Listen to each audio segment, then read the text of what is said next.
Salut mes petits fans de 30 Seconds to Mars et bienvenue dans ce nouvel épisode de The Marvel Initiative et de The DC Alternative. Les frères Maxisov sont dans la place. Salut et bonne année Sofiane. Bonne année. C'est la première fois qu'on fait un épisode de ce genre. C'est que d'habitude, un peu la tradition dans le podcast, c'est on fait un film, un épisode par film tout simplement. Et là, on va vous parler de 2 films et en plus de 2 films de qualité. Ah oui. Ouais, on retourne en 2022 pour vous parler de 2 films de super-héros qu'on n'a pas encore couverts. C'est vrai qu'on... Les 2 qui nous manquaient. Les 2 qui nous manquaient. On avait vraiment tout fait cette année. Oui. C'est sur 2 méchants, normalement. Oui, bah c'est... Transformés en anti-héros par les films. Avec des acteurs qui vraiment ont tout mis là-dedans. Ouais. On essayait vraiment d'avoir leur propre franchise, leur propre truc. Des acteurs qui sont assez clivants. On peut le dire. On aime ou on n'aime pas. Hein. C'est vraiment pile ou face avec ces mecs-là. Et donc, c'est un peu le meilleur du pire de 2022 qu'on va faire. Le fond du slip aussi, quand même. Hein, parce que là... Tu les as vus à leur sortie ? Moi, j'ai vu Morbius en... Ah, j'ai pas dit les films Morbius et Black Adam. Oui, oui, évidemment. C'est dans le titre, hein, ça va. J'ai eu la chance de voir Morbius en projection presse et c'était quelque chose. Ouais. Il y a des gens qui sont partis. Non, mais c'était poli, on va dire. Il dure combien de temps ? 1h40 hein ? Même moins que ça, je crois que c'est 1h35. Je crois qu'il y a un long générique. Ouais. Oui. J'étais très étonné du fait qu'il me restait beaucoup de films. Il y a 2 scènes post-génériques. Ouais, mais elles sont très rapides et ensuite il y a un très très long générique. Je me dis, ils ont remercié les fans ou quoi ? Genre les centaines de fans de Morbius qui existent dans le monde. Moi, je les découvre. Hein. Oui, tu les as découverts aujourd'hui. Ouais, je les ai découverts aujourd'hui. Ouais. J'ai regardé les 2 d'affilée. C'était une expérience. Hein. Ouais, j'imagine. Vous savez à quel point les films de super-héros en ce moment c'est mon truc. Alors si en plus on me donne un condensé de ce qui se fait de pire dans le monde du super-héros. J'ai quand même eu la chance de voir Morbius 3 fois pour ce podcast, hein, quand même. 3 fois ? Oui. Tu l'avais revu il y a longtemps ?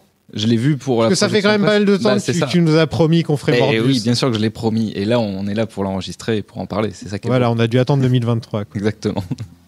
Mais c'était... le deuxième visionnage était encore pire. Et là, le troisième que j'ai fait, du coup, était fou. Oh, mais là, tu l'as fait en accéléré. Bah, forcément, parce que j'ai déjà vu le film et il est suffisamment court et linéaire pour qu'il n'y ait pas besoin de le revoir 10 fois, quoi. Bon, on va faire ça dans l'ordre de sortie. On va commencer avec Morbius. Donc, allez, c'est parti. It's Morbing time! It's Morbing time.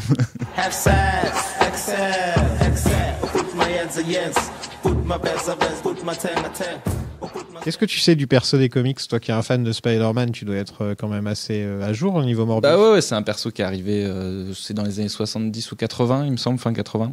Et je peux même vérifier, je me suis renoté, mais 71, ouais, donc c'est vraiment début des années 70.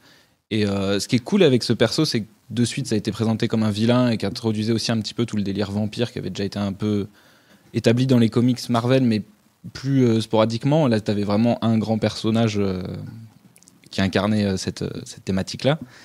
Et ce qui est cool, c'est qu'il s'est aussi allié quand même avec Spidey. Il est vachement plus gris que beaucoup d'autres méchants. Et c'est pour ça que, justement, on est sur ce personnage-là pour en faire encore un anti-héros de plus.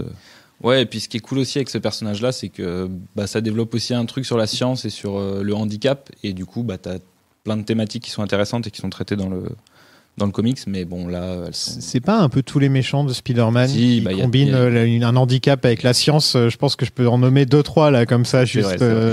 C'est vrai, hein, non, c'est un truc qui revient souvent, quoi. Il y en a un, c'est avec les lézards, l'autre, c'est avec les chauves-souris. Enfin, il y a toujours un espèce de... Là, un truc que je me suis dit en regardant le début du film... Moi qui m'en fous complètement de Morbius, je me rappelle de lui dans le dessin animé Spider-Man des années 90. Voilà, c'est comme ça que je le connais. Et c'est à peu près tout ce que c'est son incarnation la plus célèbre. Voilà, c'est tout ce que je sais de lui. Moi qui m'en foutais un petit peu des... Il y a le chat qui attaque en même temps. Je m'en foutais un petit peu de lui. En regardant le début du film, je me suis dit, tiens, c'est une origin story sur Man-Bat. Il y avait un peu de ça. C'est Man-Bat. La scène d'intro, c'est un peu ça. Ça pourrait tout simplement être un début c'est le début d'un film Batman où tu vois la création du méchant au début du film, quoi. Enfin, sauf que c'est moche et c'est un mauvais acteur et ça pue, quoi. Enfin, on peut sentir l'odeur à travers l'écran. C'est pas que ça pue, c'est que c'est insipide. Ça n'a même pas d'odeur. En fait, je crois que heureusement qu'on enregistre juste après. Parce que sinon, j'aurais complètement oublié. Oui, t'aurais oublié le film. Complètement oublié. Donc il devait apparaître dans Blade, si tu t'en souviens, on en avait parlé. Ouais, on en avait parlé dans l'épisode. On en avait parlé. John Watts le voulait dans Far From Home. J'apprends. Bah oui, mais sûrement pas avec Jared Leto. Non, je pense pas. Ouais, je pense pas.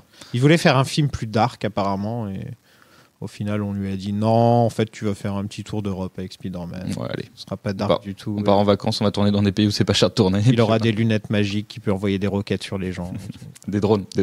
Ouais, des drones qui ont des roquettes. Oui, c'est vrai. L'un dans l'autre. Le Sony Spider-Man Universe, c'est ça son nom. C'est ça son nom officiellement. C'est un univers donc Spider-Man où il n'y a pas Spider-Man. c'est quand même magnifique. Ouais, c'est quelque chose quand même. Ils ont réussi à créer une franchise sans le personnage principal. Donc, si vous vous demandez, c'est les Venom, c'est Morbius. Et c'est les 3 ou 4 films qui sont en préparation derrière. Madame Web. Ouais. Qui va sortir avec la nana de 50 Shades of Grey. Tout à fait, Dakota Johnson. Voilà. Désolé de la réduire à ce rôle. Ouais, elle a fait des trucs un peu mieux quand même. Qui est la fille de Don Johnson. Il y a aussi... Il y en a un autre ? Oui, il y a bien sûr Craven. Avec, oui, Aaron Taylor comment on peut Johnson. oublier Craven avec le prochain James Bond d'après les tabloïds dont j'y crois pas du tout. Il y a plusieurs voix qui parlent. J'y crois pas du tout. Non, je pense pas non plus, mais bon. Bonjour, bienvenue dans mon Splaining. En fait, c'est de notre faute. On est tous allés voir Venom. Venom a fait un carton. Et ça leur a donné des idées. Non, il était déjà en production pendant Venom. Hein. Enfin, ils n'avaient pas le feu vert. Bah, ils n'avaient pas le feu vert, mais Jared Leto était déjà attaché au projet. Il attendait un réalisateur. Enfin, tu vois, il envoyait déjà des chauves-souris mortes aux gens et tout. Et puis, Sony avait vraiment cette envie de vampiriser le MCU en amenant ses propres personnages et qu'ensuite il les intègre plus ou moins de force via la franchise Spider-Man dans le MCU. Et ils l'ont réussi sans le faire en fait, parce qu'ils se sont fait avoir au final, je pense. Ils ont récupéré un acteur qui n'apparaîtra même plus. Ouais, c'est ça. Acteur qui en ce moment est censé être dans plein de trucs, mais qui au final n'est dans rien. Oui, c'est un beau résumé. D'ailleurs, en parlant de ça, il était dans le trailer. Oui. Il était dans le putain de trailer Michael Keaton, quoi. Michael Keaton, il se pointait à la fin, genre, vous allez voir, il y aura le vautour, donc il y aura un lien avec Spider-Man, on va apprendre des choses. Et à ce moment-là, c'est là que ça a vraiment lancé le truc, parce que, je sais pas si tu te souviens aussi, mais dans cette bande-annonce, il y avait un plan de Morbius en train de marcher en tenue, je crois, de prisonnier. Il y avait pas un graffiti, un truc là. Avec un graffiti, un espèce de tag, dessin de Spider-Man sur un mur qui ressemblait un peu à celui de Rémi, un petit peu à celui de celui de la PlayStation 4. Je crois que c'était la même pose que celui sur la jaquette de... Mais avec plutôt le graphisme de Tobey Maguire. Ouais. Mais le plan n'est pas dans le film. Non, ils ont viré ça. Oui. Sûrement un petit coup de fil de Kevin à Amy. Bon, Amy... Ça vire. Combien de fois je dois t'appeler ? C'est la 17e fois que je te demande d'enlever J'en ai marre maintenant. Et puis il y a un truc aussi avec ce film, c'est quand même, on l'a attendu pendant très longtemps. Trop longtemps peut-être aussi pour lui.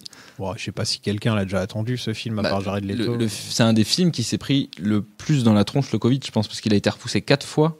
Il devait sortir en août 2020, au final il est sorti en fin mars 2022. Donc c'était pas les Nouveaux Mutants qui a aussi été le plus repoussé. Ouais, lui il avait pris cher aussi. Je crois que c'était une dizaine de fois. Je crois que t'as raison. Mais ça avait commencé avant le Covid, donc ça avait pas aidé. Donc Jared Leto, parlons de lui. Pas trop quand même. En vrai, je vous conseille notre épisode sur Suicide Squad. Oui. Je suis allé dans les détails sur la méthode Jared Leto. On avait bien décrit un petit peu sa technique. Ses manières de faire qui sont pas très... Pour être, voilà, et apparemment donc, sur le tournage, il marchait vraiment avec des béquilles en dehors des scènes, etc. Sachant qu'il a, je pense, 5 scènes dans le film où il est en béquille. Il se l'a joué Daniel Day-Lewis, quoi. Oui, non, mais il a toujours eu cette méthode-là sur tous ses projets et tous ses films. Il aime s'impliquer à fond dans ses rôles, parfois beaucoup trop, souvent trop, tout le temps trop, mais je pense, ça c'est mon avis, mais moi c'est pas un acteur que j'apprécie énormément non plus, et je trouve que dans ce film-là, il est à la hauteur du film, c'est-à-dire qu'il ne fait rien, alors qu'il avait l'air quand même plutôt chaud, et je me disais qu'un acteur aussi impliqué peut-être amènerait un peu de petit grain de folie. Mais non, il n'y a même pas de folie dans ce film. En fait, c'est ça, je m'attendais à un truc un peu plus foufou vis-à-vis de Jared Leto, justement. C'est très lisse, c'est très très lisse. Les derniers films qu'il nous avait offerts, il jouait toujours des personnages hauts en couleur. Là, c'est un mec qui fait la gueule. Bon, le film a eu beaucoup de reshoot aussi, entre les plans des premières bandes annonces et les dernières bandes annonces. Le film n'avait plus grand-chose à voir. Mais... Ils ont gardé la scène où il y a Venom Où il y a une référence à Venom. Oui, tout à fait. Ils l'ont gardé ? Ouais, elle est dans le film. Je m'en rappelle plus. Tu vois, ça commence. Mais elle n'est pas dite de la même manière, en fait. Enfin, le plan est coupé avant ou après. Enfin, il y a une manière de dire qui fait que ça sonne pas du tout pareil que dans la bande-annonce. Il y a une grosse influence pour le réal au niveau des effets spéciaux. Ah, je savais que tu allais la voir celle-là. C'est Pokémon.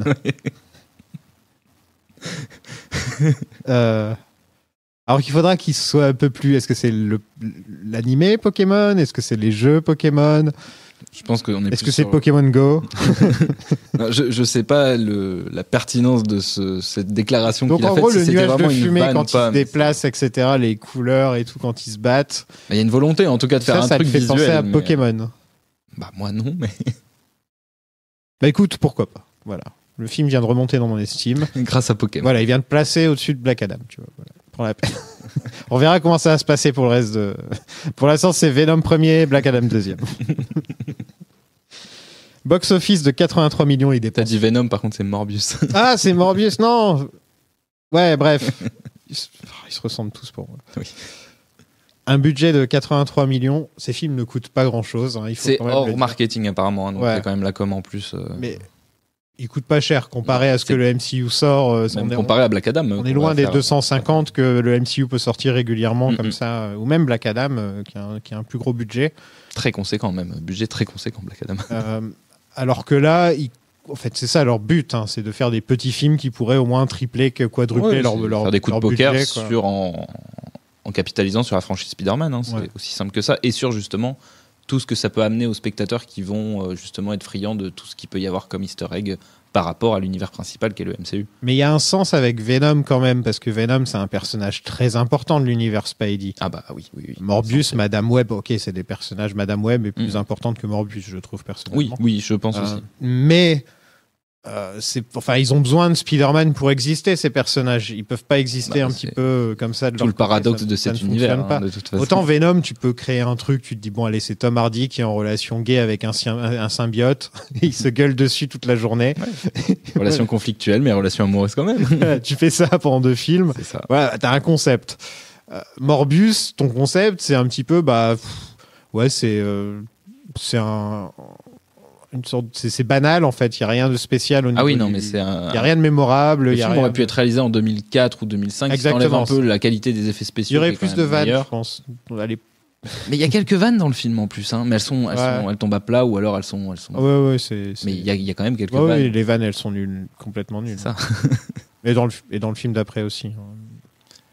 Ouais, elles sont plus attachantes. Parce que t'as le personnage de The Rock qui l'est dit, et si t'aimes bien un peu le personnage, ça passe mieux. C'est des trucs déjà vus aussi. Mais c'est des trucs que t'as déjà vus 100 fois, donc les blagues, elles sont pas intéressantes, oui, ça, c'est clair.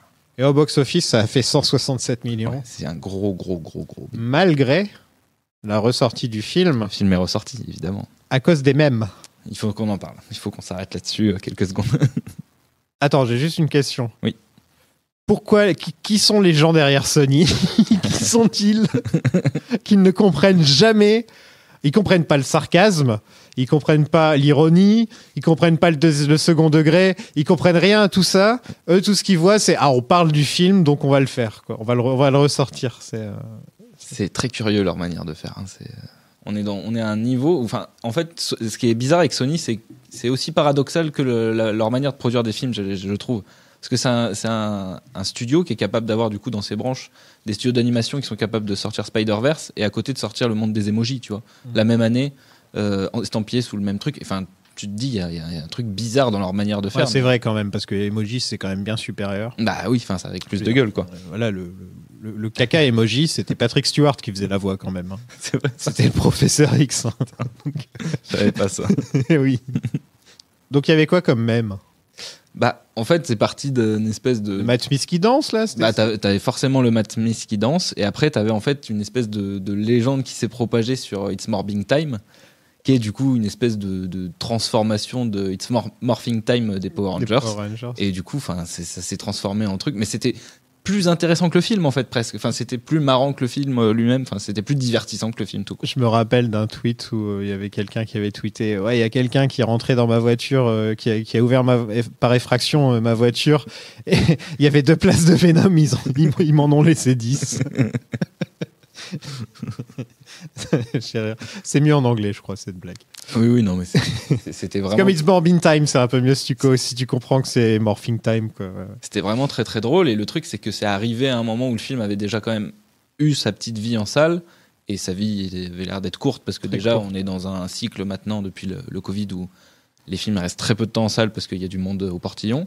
Et là, il a réussi à avoir une nouvelle sortie juste sur cette espèce de hype. Et ça n'a rien ramené du tout. Ah non, ça n'a pas fonctionné. Non, même aux États-Unis, c'était des chiffres qui étaient insignifiants. Et déjà, le film n'a pas rapporté beaucoup. Et il est ric-rac, quoi. Donc, c'est... Non, mais les execs, quand même, qui se réunissent. Eh, les gars, on parle de notre film. Sans bien. On s'en fout, on le ressort. Ouais, allez, c'est parti. Ils capitalisent dessus. Hein. C'est assez cupide, mais c'est comme ça que ça marche à Hollywood, j'ai l'impression. Nous sommes au Costa Rica et Jared Leto débarque avec les mêmes béquilles que Jimmy dans South Park pour attraper des chauves-souris. Ça suffit, cette haine des chauves-souris dans les médias. C'est vrai, ça. Les chauves-souris, elles mangent des fruits. Elles sont gentilles. Voilà, c'est tout ce que j'ai à dire. Ouais, non, mais je suis d'accord. Ça suffit un peu, quand même.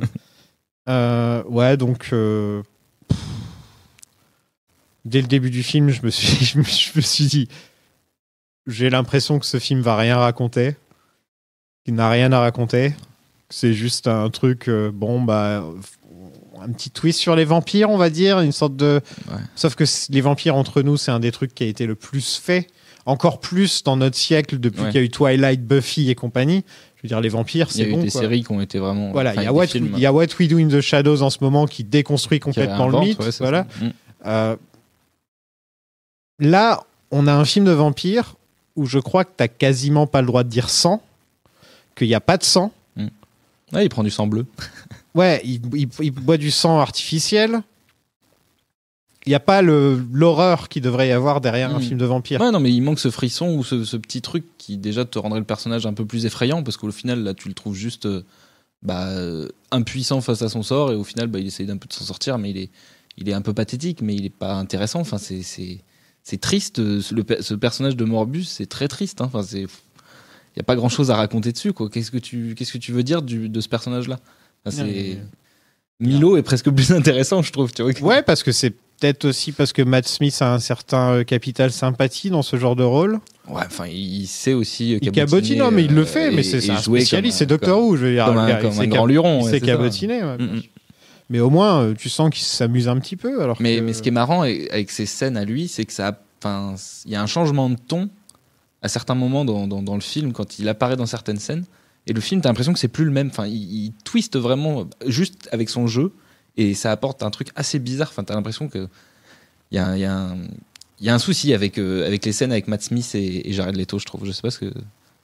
Ah, mais de toute façon, même la relation entre les personnages est très étrange. Hein.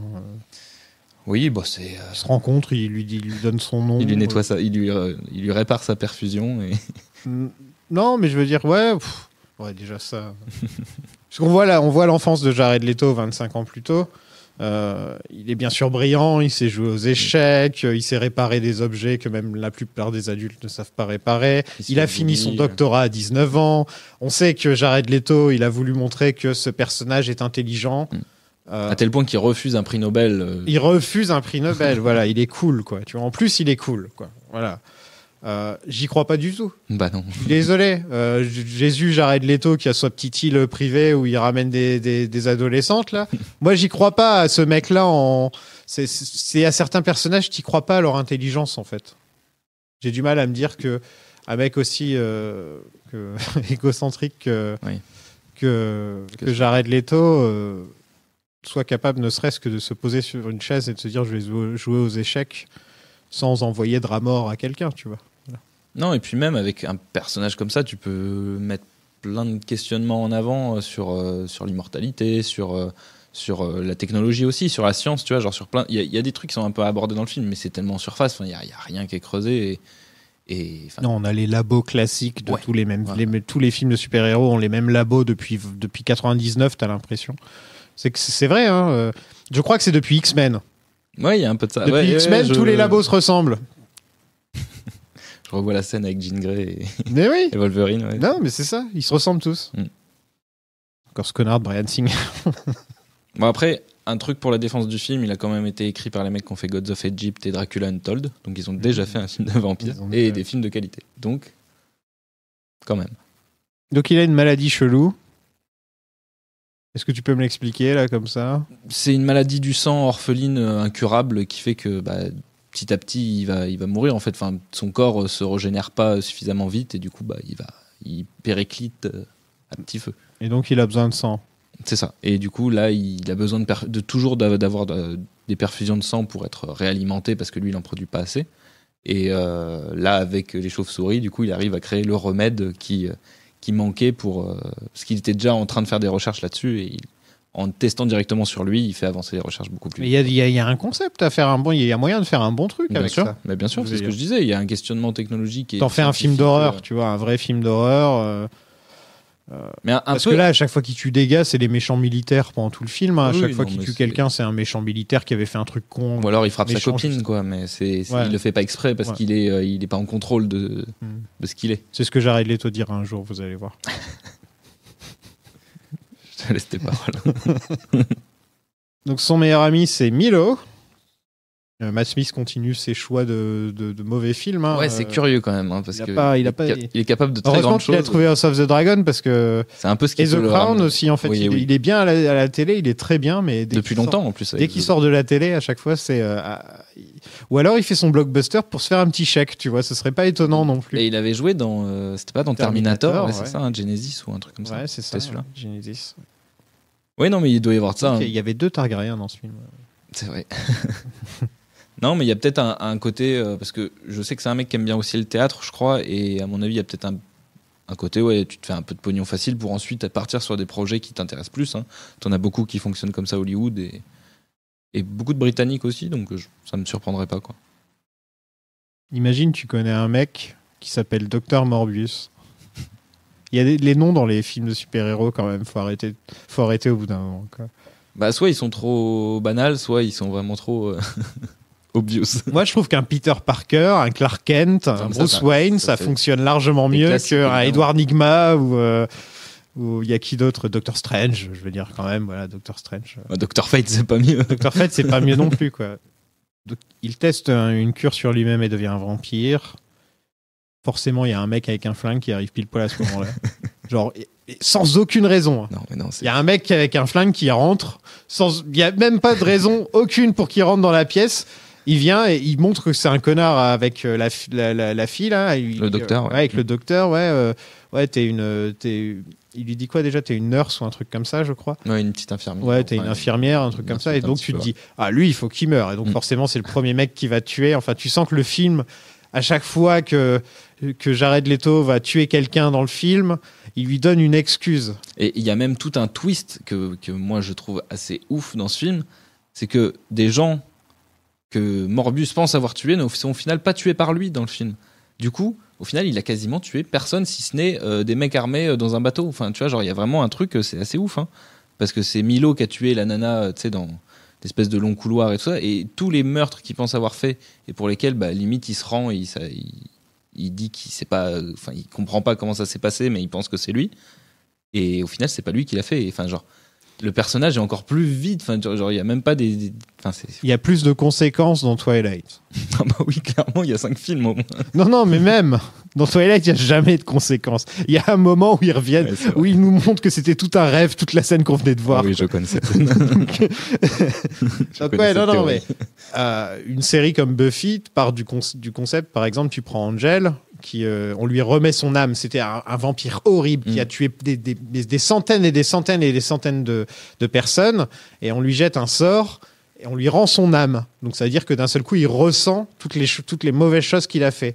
Donc pendant des siècles, il passe son temps à manger du rat, il est tout maigre, en fait, il vit plus, quoi. C'est devenu un clochard, tu vois. Là, ils ont fait un vrai truc avec le concept du gentil vampire qui veut essayer de se rattraper. Ouais. Et là, le mot vampire est dit qu'une fois. C'est quand il parle des chauves-souris pour dire que c'est des chauves-souris vampires. Je crois que c'est ça. Je pense que... Il y a Tyrese dans le film. Oui, il y a Tyrese. Il est sérieux. Et en plus, c'est presque les meilleurs personnages du film, moi je trouve. Ce petit duo de flics, moi je le trouve exceptionnel. Franchement, niveau fond du saut du Buddy Guys. C'est vrai. Attends, je suis encore en train de rigoler du fait qu'il y a un mec qui rentre avec un flingue sans raison dans la pièce juste pour pouvoir se faire tuer. Ce film est... Wouh. Est-ce que tu as vu le nom du bateau ? Le nom du bateau, c'est le Stanley, bien sûr. Non. Et là, Excelsior. Je l'ai pas noté, je l'ai oublié, mais c'est en rapport avec le bouquin de Dracula. Enfin, ok. Je crois que c'est le nom du bateau dans lequel il arrive, il est ramené de Monroe ou quelque chose comme ça, peut-être. Je n'ai plus le nom en tête.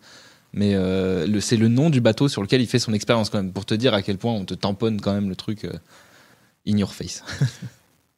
L'effet qu'il laisse derrière lui quand il se téléporte et il va vite. Il se déplace, il se téléporte pas. Il est vraiment on dirait un petit peu. L'effet était largement mieux quand c'était Nightcrawler dans X-Men 2 en 2000, 2001. 2001, ouais, voilà. Un truc comme ça. Là, j'avais l'impression de voir la même chose avec un peu plus d'effet. Et en plus, il y a du bullet time, mais il y a un bullet time à un moment, mais ils sont très curieux ces bullet time parce qu'ils durent très peu de temps, ils reprennent et ça sera. Ah non, mais il est tellement moche. Ah, c'est vilain. Dans le métro et tout, là, il y a des trucs, c'est cata. Et là, les deux films qu'on se tape, il y a des ralentis, mais. C'est vrai que les deux films se battent en duel là-dessus. La moitié du film, c'est un ralenti, quoi. Mais t'en as un qui est un peu en héritage de Zack Snyder, et t'en as un autre qui est bien plus chaotique dans sa manière de faire quand même. Tiens, on va parler beaucoup de Bryan Singer. Ça va être le troisième film de Bryan Singer dont on va parler parce qu'ils refont la scène d'Usual Suspects quand il boite et il se remet à marcher. Ah bah oui, bien sûr. Donc des gros hommages à Bryan Singer dans ce film, pourquoi pas. Tout est tamponné, vraiment. Ouais. Mais dans le film d'après, c'est encore pire. Ouais, mais pour moi, c'est un peu la même démarche que... Non, c'est au niveau de la musique, je trouve, que dans ce film d'après, où c'est vraiment... Oui, clairement. C'est pas vraiment expliqué pourquoi Milo devient un connard du jour au lendemain. Je crois qu'il y a une espèce de jalousie à la base par rapport à... Morbius, il sait tout faire. Non, par rapport au docteur, en fait, qui au final est plus intéressé par Morbius que par Milo, en fait. Et du coup, il y a cette espèce de rapport à la figure paternelle, l'un préfère l'autre, et du coup, rivalité avec Morbius. Même s'ils ont l'air d'être assez proches et d'être vraiment potes, tu sens qu'il y a quand même une rivalité qui se construit parce que les deux sont très intelligents et forcément se confrontent un peu... Oui, mais les scènes sont tellement rapides. Ah bah oui, non mais... T'as pas vraiment le temps de les découvrir, les personnages, en fait. Même le flashback au début du film qui te raconte toute l'histoire, ça te le raconte tellement condensé que t'as l'impression qu'ils ont passé une nuit à être potes. En fait, ils ont passé une journée à être potes, quoi. Tu vois, il n'y a pas eu de temps qui est passé. T'as pas cette impression, en fait. Il y a le Daily Bugle, donc. Oui, qu'on voit dans le bus. Ouais. Toute cette scène où il arrive à discuter avec le docteur Martin, qui est quand même au passage un personnage des comics vraiment qui est très, très lié au personnage et qui est même sa compagne, quoi, en fonction, ou son assistante. Elle devient pas une sorte de Morbiusette, hein? Ah bah de toute façon, la fin du film le montre, donc... Ouais, c'est vrai. Ça se finit même là-dessus, je crois. C'est drôle parce que les deux films se terminent par des gros clichés. Ouais. Il y a les yeux qui s'ouvrent. Ça a combien ? Twilight l'a fait. Ouais. Tu vois, genre les yeux qui s'ouvrent comme ça. Pas Daredevil qui l'a fait. Et ça se finit comme ça. Et dans Black Adam, c'est... Mais c'est quoi ton nom ? Et il se tourne vers la caméra et là, il y a marqué Black Adam. Tu vois, genre le titre du film qui apparaît à l'écran. Là, on a eu les deux. Mais on dirait des films d'une autre époque. On dirait... En fait, il y a un film que j'adore qui s'appelle Walk Hard, qui est une parodie de biopics musicaux, les films comme Ray, comme Walk the Line, comme Bohemian Rhapsody. Et en fait, ce film a tellement parodié ces films-là que les films d'après n'ont plus d'excuses pour faire les mêmes erreurs. Et pourtant, ils font les mêmes. Et ils continuent à les faire. C'est-à-dire que tu vois Elvis, c'est pareil. Enfin, Elvis, c'est encore un peu plus dans un autre délire, mais il y a quand même des petits moments où c'est genre Elvis doit se souvenir de toute sa vie avant que le film commence. Tu vois, genre, c'est un peu ça. Et je vous le conseille d'ailleurs, ce film Walk Hard, c'est un film génial. Il est très très cool. Ouais. Et en fait, voilà, on a eu un MCU qui est un peu méta sur les bords par moment. Là, on l'a vu par exemple avec le dernier épisode de She-Hulk ou ce genre de truc. Le MCU est beaucoup plus méta C'est-à-dire qu'il a plus tendance à dire c'est vrai qu'on faisait beaucoup le laser dans le ciel. Non, mais ouais, voilà, ils ont pas. Enfin, les personnages ont parfois conscience plus ou moins qu'ils sont dans un truc assez particulier. Et en plus de ça, dans l'écriture des histoires, on te fait comprendre que comment l'expliquer ? C'est toujours compliqué d'expliquer le méta. Méta, c'est une œuvre qui se référence. Ouais, c'est ça. C'est une référence à elle-même en fait, quoi. Et en fait, elle le fait aussi à travers d'autres œuvres pour se référencer. Enfin, non, mais c'est surtout dans Marvel. C'est surtout dans le sens où Marvel fait un peu toujours les mêmes films, on est d'accord, tout avec une couche de peinture un peu différente suivant le réalisateur qui va le faire, tu vois, genre Waititi ou Coogler ou Gunn, voilà. Mais pour les films qui sont un peu des origin story, on a un peu toujours le même carcan, ouais, t'as une espèce de socle commun où t'as une case à cocher, des petits... Voilà. Mais en même temps, ils vont pas te faire le cliché du comment tu s'appelles. Enfin, au contraire, il ferait une blague là-dessus, en fait. Oui. Il désamorce tout le temps Marvel, ce genre de truc. Le truc. Donc, le personnage qui ouvre les yeux, comme Elektra dans Daredevil, par exemple, je sais plus, il doit y en avoir tellement des films où il y a le personnage qui ouvre les yeux comme ça. Catwoman, je suis sûr qu'il y a un plan comme ça. Marvel désamorce ces moments-là. Donc quand on les voit de nos jours, enfin là on était en 2022, à regarder ces films et à se dire mais il y a eu Marvel depuis. Ouais. Tu peux plus le faire sérieusement, ce genre de truc. Ça pourrait être une sorte de blague qu'ils font à la fin d'un... The Boys a eu lieu depuis, mais par exemple. C'est vrai que je pense encore pire que le MCU, il y a eu The Boys depuis. The Boys pourrait faire 1 milliard de blagues sur ce genre de scène. Game of Smith qui danse. Je ne vois pas trop pourquoi cette scène qui est assez courte a autant enflammé. Parce que c'est peut-être le seul moment un peu foufou du film, je pense. Hein. Je pense que c'est vraiment... C'est le homard du Venom qui mange des homards. Ouais, mais la scène a été beaucoup comparée à ça, c'est vrai. Et il y a ce moment où tu sais pas pourquoi, tu sais pas comment, il y a un acteur qui part en roue libre dans une scène. Ça dure très rapidement. Ça dure très peu de temps, mais pendant très peu de temps, c'est ce que je disais un peu tout à l'heure, c'est le film il change complètement. Tu sais pas où t'es, ce qui s'est passé avant. Enfin, genre c'est. J'ai hâte de voir ce qu'ils vont faire dans Madame Web. Je sais pas, mais c'est très curieux leur manière de faire. Il y a quand même un moment où il y a une demi-heure qui passe et il s'est rien passé dans le film, quoi. En fait, c'est toute une partie où il est recherché par la police, il se fait attraper, ensuite il s'enfuit, et après c'est une traque constante et une rencontre de personnages. Enfin, il n'y a pas de but précis dans le film, si ce n'est aider Morbius à comprendre qui il est. Voilà. En fait, c'est un film qui, dans un monde où on laisse un auteur s'exprimer ou quoi que ce soit de ce genre, il n'y aurait pas une scène d'action toutes les 10 minutes. Il n'y aurait pas le climax avec le personnage qui se bat contre son ombre, qui se bat contre la version méchante de lui-même. C'est l'article que j'avais écrit sur le post pour le film parlait de ça, justement. Voilà, ça aussi, c'est un truc qu'on voit encore 1 milliard de fois et que ça suffit, quoi. Dans le film d'après, c'est pas pareil. Il se transforme en sorte de bête à cornes, mais disons que ça, on va en parler parce que c'est très problématique. C'est les mêmes pouvoirs, mais du feu au lieu de l'électricité. En fait, c'est un peu le même concept.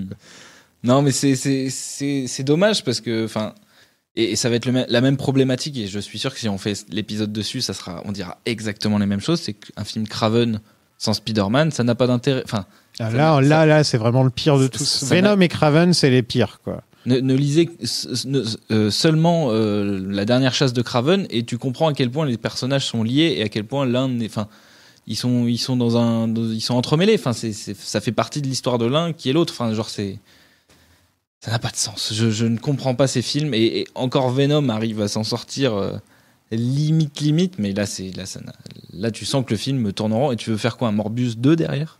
Craven, c'est quoi l'idée? J'annonce. Ça va se finir sur Aaron Taylor Johnson, avec un accent russe, bien sûr. Il a l'habitude après. Il regarde, il prend le Daily Bugle et il fait je crois que je me suis trouvé une nouvelle marque. Une nouvelle proie. Une nouvelle proie. On voit jamais Spider-Man parce que bien sûr ils n'ont pas les droits de montrer en entier. Tu vois. Il y a une photo de Tom Holland, c'est qui sourit. Non, mais il sera dans Secret Wars avec tous les autres dans leur film de 2025 Avengers où tu vas avoir des personnages de partout qui vont se battre les uns avec les autres. Enfin, ça va être n'importe quoi. Oh là là. J'espère que je serai à la retraite d'ici là. Sur une autre planète. Les visages vampires, c'est quand même super moche. Hein. Celui de Matt Smith est vraiment horrible. Alors, je suis d'accord avec toi, mais par contre, pour avoir vu des photos des maquilleurs qui ont bossé sur le film, les maquillages et les ajouts qui ont été faits étaient vraiment super stylés. Et le rendu numérique, quand ils font bouger les trucs, je sais pas, ça ne marche plus du tout. C'est une bouillie. Et puis, ils ont jamais la même tronche. Je sais pas, c'est bizarre. Ouais, j'ai l'impression qu'ils ont aussi beaucoup plus mis dans le budget du visage de Jared Leto que celui de Matt Smith. On le voit toujours plus ou moins de loin quand il est en vampire ou alors sur des plans courts. Et puis ce truc du double identique là, c'est. Ouais, et puis Milo il tue le père et il tue la copine de Jared Leto. Il y a un combat entre les deux, c'est très très moche. Ah oui, non, mais de toute façon, le film fait 1h30, donc au final, il est condensé tellement. Le film, tu peux le raconter comme on l'a fait, sans aucun problème, et t'as rien loupé. Le film d'après, il y a énormément de combats et de blabla qu'au final, tu peux aussi en passer énormément et raconter l'histoire quand même dans Black Adam. Oui, je suis d'accord, mais Black Adam t'envoie tellement d'effets spéciaux à la tronche que l'histoire, on s'en fout, tu vois, genre c'est vraiment, allez, vas-y, regarde ton truc, divertis-toi, c'est pas la même démarche. Et puis le film a une autre histoire aussi, quoi. Là, tu sens que c'est vachement plus artificiel quand même sur Morbius. Il y a les chauves-souris qui font Batman Begins.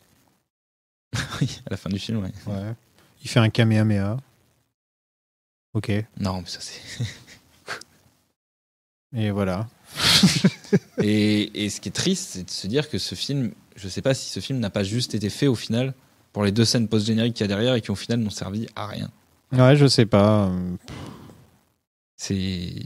Parce que tout le film a été vendu sur les scènes post-génériques, pas sur le film. Le film, c'est...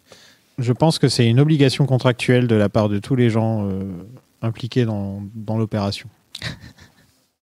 Tu crois ? Ouais, ils avaient tous un film sur leur contrat qu'il fallait faire pour pouvoir toucher un petit bonus. De toute façon, Michael Keaton, il fonctionne que comme ça maintenant. Ah bah oui, Keaton, lui... Il s'est fait sucrer certains en plus. Parlons de lui justement, puisqu'il apparaît... D'ailleurs, la fin du film est bizarre. Ouais, mais ça a été... Le film est fini et je fais ça a été complètement... Il n'avait pas de fin. Non, il n'y a pas de fin, il s'envole dans les airs et c'est fini. Oui, mais c'est même pas de manière épique avec une musique ou un truc comme ça, genre je reviendrai ou un truc comme ça. Ouais, non, que dalle. C'est fin. Non, mais ça a été totalement retravaillé au montage. Tu sens qu'il y a quand même un... Il y a des trucs qui ont été enlevés dans ce film, c'est pas possible. Je comprends pas comment l'histoire peut être aussi simple, linéaire et basique comme on a pu en voir des centaines déjà. Et comme on l'a dit plein de fois, le film, il est sorti il y a 15 ans, c'est pas choquant, quoi. Là, c'est plat, tout est gris, tout est moche. Il y a rien qui te, même visuellement, tu vois, qui t'attirait un petit peu avec une ambiance plus sombre, tu vois, un peu comme peut le faire Batman, il fait tout le temps nuit, il pleut, machin. C'est classique, tu vois, mais déjà t'instaures une ambiance. C'est là qu'il faut aller rated R dans ce genre de film. Tu peux pas faire un. Il était interdit au moins de 13 ans aux États-Unis. Voilà, tu peux pas faire un PG-13. Tu ramènes pas assez d'argent avec ça. Donc la post-cred, c'est le vautour qui se retrouve dans le monde de Morbius à cause de No Way Home. Tout à fait. Ok. Alors, No Way Home, on est d'accord que le sort, ça a ramené tous les gens qui savent qui est Peter Parker dans l'univers de Peter Parker. Ouais. Voilà, de ce Peter Parker, en l'occurrence, de celui de Tom Holland. Donc le sort n'est pas fait pour renvoyer des gens qui connaissent Peter Parker dans l'univers du MCU en dehors, dans un univers qui n'a rien à voir et qui n'a pas de Spider-Man. Tout à fait, mon cher Sofiane. J'ai bien compris. Ah, t'as très bien compris. Ok. Ensuite, deuxième post-cred. Le vautour débarque avec ses ailes. On voit même pas le visage de Michael Keaton. Il est pas du tout dans la scène. Il a juste donné sa voix. Il a touché son chèque. Il a littéralement tourné qu'une scène et elle est dans le trailer. Bien joué, mec. Ton agent, franchement, faut remercier ton agent. Donc le vautour débarque avec ses ailes. Alors que dans la scène d'avant, on le voit en prison, habillé normal. Oui, il est en tenue de prisonnier. Il passe d'une prison à l'autre. Il change de tenue de prison, mais c'est tout. C'est des ailes qu'il a eues grâce à la technologie Stark. Tout à fait, mon cher Sophie. Date du premier Avengers. Oui. Bon. Ok, non, ouais, ça va, en fait, ça tient debout. Écoute, non, ça tient debout, je trouve. Ouais, non, il y a... Ouais. j'aimerais bien que s'il y a une personne que j'aimerais inviter en dehors de Zack Snyder, c'est Daniel Espinosa. C'est Amy Pascal. Ah oui, bah oui. Amy Pascal, j'ai interview exclusive. On parle tout le temps de Kevin Feige et tout, mais Amy Pascal, franchement, c'est une légende, hein, Amy Pascal. Elle est là depuis. Elle est là depuis très longtemps. Elle est sur les Spidey, elle est là. Elle est là tout le temps. Donc ouais, Amy Pascal très. Spidey de Tobey Maguire évidemment. Ouais, c'est ça, depuis Tobey Maguire. Ah bah oui. Puis même avant, elle était déjà dans l'industrie, donc. Donc voilà. Merci Morbius. T'as pensé quoi de Morbius ? Ah, c'était à la hauteur de mes espérances, c'est-à-dire rien du tout. Et ça a fonctionné comme ça. Hein. Moi, je l'ai vu avant même qu'il sorte, je te jure. Je savais pas quoi. Enfin, c'était triste, mais je savais pas quoi dire dessus. Quoi. Enfin, c'était. Je me rappelle que tu as insisté pour qu'on fasse un épisode dessus. Oui, bah, sur le moment, oui. Et maintenant, t'es content, hein ? T'es non, content ? Je suis plus content avec le recul parce que je l'ai vu 3 fois du coup. Voilà. 2 fois et demi. Voilà. Allez. Non, c'est. Déjà, cet univers, moi, m'agace et me déprime. Je préfère parler de Black Adam qui est vraiment Venom 3. Un film malade. Ils ont annoncé Venom 3. Ouais, je crois que ça a été annoncé. J'espère, ça. attends. Oui. Et ça va se battre contre qui cette fois ? Ah, j'ai une idée. Vas-y. À la fin de Kraven. Ok. Il ouvre le Daily Bugle. Et il voit Venom. Ah bah oui. Voilà. En vrai, ça paraît si simple. Bah oui, et c'est ça le méchant du 3. C'est un sorte de coup de... Enfin, ils ont leur crossover, tu vois. Et du coup, est-ce qu'au final, Venom ne serait pas le Spider-Man de l'univers ? Ah oui. Ouais. Ouais, c'est vraiment. Ils vont faire une sorte d'Avengers à la fin. Ils vont se battre contre qui ? Je sais pas. J'y ai pas pensé maintenant que tu le dis. Merde, bah, il y aura tous les anciens méchants. Il n'y a pas de gentils, et c'est les méchants. Donc, il y aura Carnage, il y aura... Contre les flics. Il y aura Carnage, il y aura Riz Ahmed. Ça serait génial. Il y aura en vrai, tous les symbiotes en fait. Ça, je veux Ils font un gros symbiote géant. Oh non. Avec des têtes de partout. La scène finale ou le climax. Donc voilà. Bon, bah, Morbius, c'est fait. Hein, ça y est, vous êtes contents, on a fait Morbius. Moi, je suis très content quand même. Vous pouvez arrêter maintenant. Puisque là, on va passer à un bien meilleur film. Non, je déconne. On va passer à Black Adam. Je trouvais plus intéressant dans le fond. Pas dans la forme, hein, mais si, dans ce qu'il y a tout autour du film. Pas le film en lui-même, hein, mais tout ce qu'il y a autour. Pardon. Non, mais il y a la descente aux enfers d'un studio, de Dwayne Johnson. Enfin, il y a vraiment plein de trucs dans ce film quand même. Enfin, c'est assez fou. Tu penses quoi du perso avant de commencer ? Moi, j'avoue que Shazam, déjà de base, c'est pas. J'en ai déjà parlé dans l'épisode. C'est pas un personnage que j'ai toujours été attaché. Enfin, genre. Non, mais lui, c'était un peu le perso cool, justement. Ouais, mais enfin, Black Adam, moi, il m'a jamais intéressé. Là où, par exemple, j'ai toujours préféré un personnage comme Namor, qui venait des eaux, et c'est un univers qui m'intéressait plus que Black Adam, qui est juste une espèce de némésis, tu vois. Moi, il m'a jamais trop parlé, ce personnage. Et c'est vrai que depuis que The Rock a prévu de. Enfin, en tout cas depuis 2007, hein, je crois que ça date de cette époque-là, qui veut ce rôle et qui a vraiment envie de le porter à l'écran. J'avais un petit intérêt pour le film, de me dire, ouais, peut-être qu'un mec comme ça peut l'incarner si vraiment c'est son perso, tu sais, un peu comme Nicolas Cage a eu des espèces de lubies pour des personnages ou des espèces d'envies comme ça. Mais bon, quand tu vois le résultat, c'est. Faut te regarder Jumanji, quoi. Tu penses quoi de The Rock ? J'aime beaucoup The Rock en tant que catcheur, parce que j'ai beaucoup suivi le catch, donc j'aimais bien ça, et je l'aimais beaucoup. En tant qu'acteur, c'est quelqu'un de sympathique, mais le problème, c'est que quand tu regardes des films qui doivent dater maintenant de 2012-2013, genre Voyage au centre de la Terre, des espèces de films comme ça d'aventure un peu bof qui sortaient. Tous ces films sont dans la jungle. Qui sortaient à l'époque, oui, non, mais ça forcément. Mais quand tu regardes ceux d'aujourd'hui, bah tu l'as pas trop vu évoluer dans son jeu. Il a fait 1 ou 2 films qui sortent un petit peu du lot où il s'est vraiment donné, mais sinon c'est toujours la même formule. Et là, ça déroge pas la règle. Et c'est un The Rock en pilote automatique qui est presque moins intéressant, ce que je disais, qu'un film comme Jumanji où je trouve qu'au final t'as l'impression qu'il s'éclate plus que dans celui-là, quoi. Ça joue pas sur les forces de The Rock, ce film. Non. C'est-à-dire qu'il parle pas beaucoup, il fait la gueule. Ah oui, non, mais alors que The Rock, on peut un peu tous être d'accord pour dire que c'est un mec qui a l'air sympathique. Ouais, clairement, bah, il a un capital sympathie. Voilà. Donc... Après, c'est une marque, hein, The Rock, maintenant. C'est largement plus que...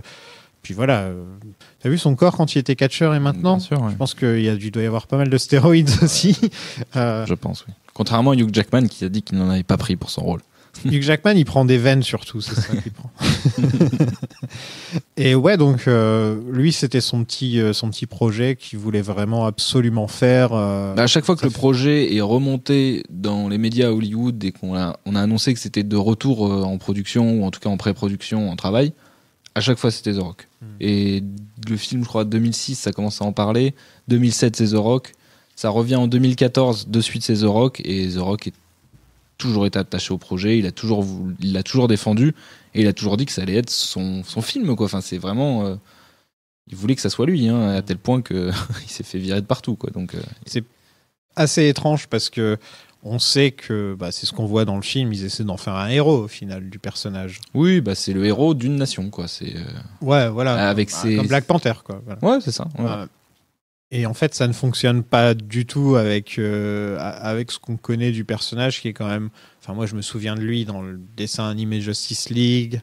Il y a lui dans Injustice aussi, où il est plutôt présent, si je me rappelle bien. Mais c'est vrai que c'est pas un personnage que je connais énormément. Je sais juste qu'il est badass, qu'il est capable de se battre en 1 contre 1 contre Superman, de ce genre de détails, quoi. Mais je sais surtout que c'est pas un anti-héros, c'est beaucoup plus un méchant... charismatique. Tu vois, par exemple, Magneto, tu l'appelles pas un anti-héros. Non, mais c'est un méchant charismatique. C'est un méchant charismatique fascinant, qui a une cause, etc. Ouais, il se bat pour une cause, mais ça reste un méchant. Tu vois, clairement. Killmonger n'est pas un anti-héros. Alors que là, ce qu'ils essaient de faire avec Black Adam, c'est un anti-héros. Ouais.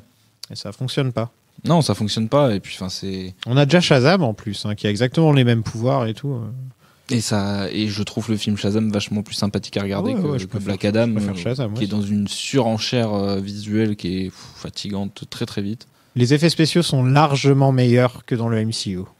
Les effets spéciaux sont pas moches. Les effets spéciaux sont sans déconner largement meilleurs que dans le MCU. C'est pas horrible. Il y a, d'ailleurs, moi je trouve que les effets spéciaux, notamment sur le personnage de Cyclone, qui est un personnage que j'aime bien, sont plutôt cool et ça change un petit peu visuellement, ça apporte un peu de couleur, c'est pas tout le temps les trucs un peu gris, un peu bleu, un peu et il y a plus de couleur que dans Morbius. Ah oui, clairement, en rien qu'avec Dr Fate, ça pète de jaune. Morbius, tout est de nuit presque. Ouais, soit c'est bleu, violet, orangé, mais c'est des teintes très saturées, donc c'est pas visuellement accrocheur. Là c'est vrai que ça pète un peu plus, voire un peu trop, mais bon. Je trouve que comparé à Thor Love and Thunder, par exemple, au niveau des effets spéciaux, ne serait-ce que ce soit l'incrustation sur les fonds verts et les trucs comme ça, est largement meilleur dans Black Adam que dans... Pas forcément d'accord, pour moi ça se vaut un peu. Ouais, mais... On est quand même sur un niveau... j'ai trouvé, ou peut-être... j'étais sur ma grande télé. Il y a quelques effets, je suis d'accord, avec Atom Smasher et tout, en grand, qui valent largement ce qu'ils ont fait sur Ant-Man, voire un peu mieux sur certaines scènes. Je pense que le MCU devrait surtout changer de boîte d'effets spéciaux, quoi. Je crois que c'est prévu d'ailleurs. Ils font ils ont créé leur propre boîte. Ouais, parce que là, tu vois quand même un peu mieux... Il faut le dire quand il y a des bonnes choses quand même, et je trouve qu'au niveau des effets spéciaux... Non, c'est vraiment pas un truc critiquable dans le film, je suis d'accord là-dessus. Mais par contre, je trouve que c'est vraiment... Ça tartine, il y en a beaucoup. Ah oui, non, ça c'est un problème. Il y en a... excuse-moi, mais ça ressemble à un film de Zack Snyder, mais avec plus de couleurs, non ? T'as les oranges qui sont pas saturés, quoi. Au niveau de l'action, je veux dire. Au niveau de l'action, ça ressemble beaucoup... Enfin, on sent que c'est le cahier des charges d'ici de l'époque Snyder, quoi. C'est pas le cahier des charges. Il y a beaucoup de ralentis, mais il y a quelques touches qui rappellent quand même l'identité un peu dans lequel se situe ce personnage-là, parce que il avait envie de l'ancrer par rapport à Henry Cavill, point barre. C'est juste ça, parce que c'était son plan en fait. Je sais pas si t'as entendu parler un peu de tout ce qui est sorti, mais c'était son plan. Il voulait. Mais je veux dire, tu vois, les moments où Black Adam a des éclairs au ralenti qui tuent tout le monde. Il y a quand même beaucoup de ralentis à la Snyder. Je pense que Snyder le fait mieux parce que c'est son truc. C'est esthétisé à la Snyder. Mais ça ressemble un petit peu avec plus de couleurs. C'est ça que je pense. En fait, voilà, tu mélanges Black Adam et Morbius et t'as un film de Zack Snyder.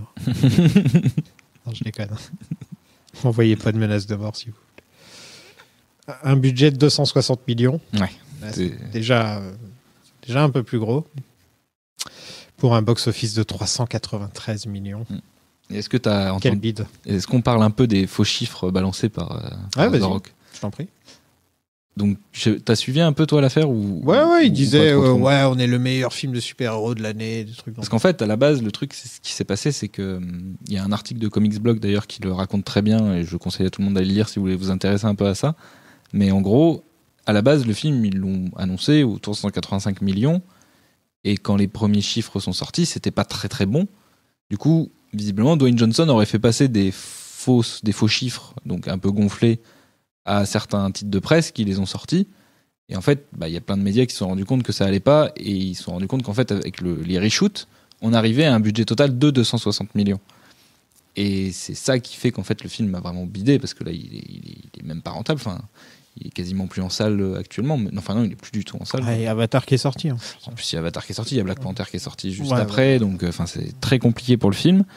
Et ce qui s'est passé juste après, c'est qu'il y a eu tout le changement la nouvelle direction de DC Studios, ce qu'ils appellent DC avec Studios James maintenant. Gunn qui est en charge maintenant. Et en fait, avant James Gunn, ce qui est raconté, c'est que The Rock serait allé voir les pontes de la Warner, en plus qui venaient d'être achetés, pour leur proposer de prendre plus ou moins la tête de ce truc-là avec des gens avec qui il a l'habitude de collaborer, et lui serait un petit peu le Kevin Feige de DC Studios. Et ses projets, du coup, c'était notamment un nouveau film Superman, donc un projet sur plusieurs années centré autour de Black Adam, du coup, et par Black Adam t'arriverais sur d'autres personnages comme l'a fait un peu le MCU en partant d'Iron Man, et pour arriver à une confrontation Superman Black Adam, voilà. Et c'était un petit peu son pinacle sur quelques années, du coup, d'essayer de faire un plan avec des films qui se suivent.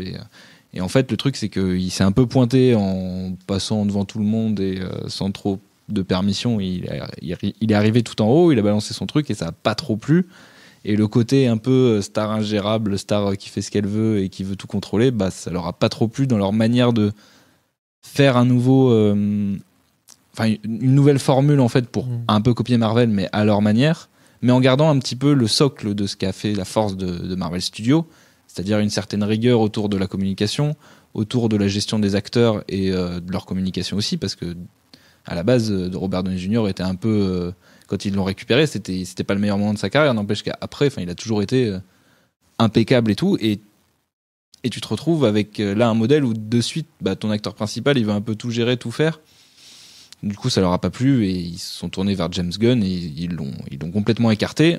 Et James Gunn lui a annoncé que il y aura plus de film Black Adam avec lui, quoi. Enfin, genre, c'est fini, quoi. Il lui a manqué un truc dans son pitch. C'est de parler de Batman. Si tu viens pas voir DC en disant Batman, Joker, Batman, Joker, Batman, là, ça les intéresse. Il y a que comme ça que ça les intéresse. Non, mais c'est vrai que je pense qu'il a un peu cru que son star power allait lui ouvrir toutes les portes à ce niveau-là. Sauf que on parle de Black Adam, je veux dire. C'est vrai que quand c'était sorti au début des années 2000, du coup, il y a eu un vrai engouement autour de The Rock en Black Adam. Il y avait une vraie représentation avec un acteur qu'on n'a pas l'habitude de voir, enfin en tout cas en termes d'origine ou des choses comme ça. Et petit à petit, en fait, le projet a tellement duré que les gens s'en sont fatigués. Il y a beaucoup de films qui sont passés avant, comme pour Morbius. En fait, c'est la même chose. C'est les films d'équipe comme ça, on les a déjà vus. Et là, le but, c'est d'arrêter le héros tout le film. Donc, c'est pas non plus très intéressant, sachant que c'est un anti-héros. On a l'impression de voir deux films différents par moment. C'est un peu étrange. Oui, c'est vrai que la Justice Society of America est team-up movie avec comme tu dis, la Justice Society, et en même temps, tu es dans un film soi-disant un peu épique avec Black Adam. Les deux mondes ne fonctionnent pas. Moi, tu m'aurais vendu un film Black Adam un peu plus sur un truc un peu introspectif. Il faut Shazam déjà, qu'on mette Shazam dedans. Je suis même pas sûr que tu aies besoin de Shazam en fait tout de suite, parce que tu peux déjà t'intéresser aux origines de Black Adam. Elles sont pas trop mal racontées dans le film, même si ils n'ont pas besoin d'adapter texto les BD. Mais le truc, c'est que je sais pas, il y a quand même. Non, mais tu sens que The Rock avait honte de Shazam. The Rock n'avait aucune envie. Ça, c'est vrai. Il voulait être contre Superman, il veut pas se battre contre Shazam. D'ailleurs, il arrive à ramener Henry Cavill dans son propre film, alors que dans le film Shazam, t'as le corps de Superman arrêté au niveau de la tête parce que t'as pas Henry Cavill. Enfin, il y a quand même un truc qui montre que... T'as vu qu'il y a des trucs qui sont sortis un petit peu sur Cavill ? Oui, par rapport à justement. Par rapport à The Witcher, en fait, qui s'est fait virer parce qu'il était très compliqué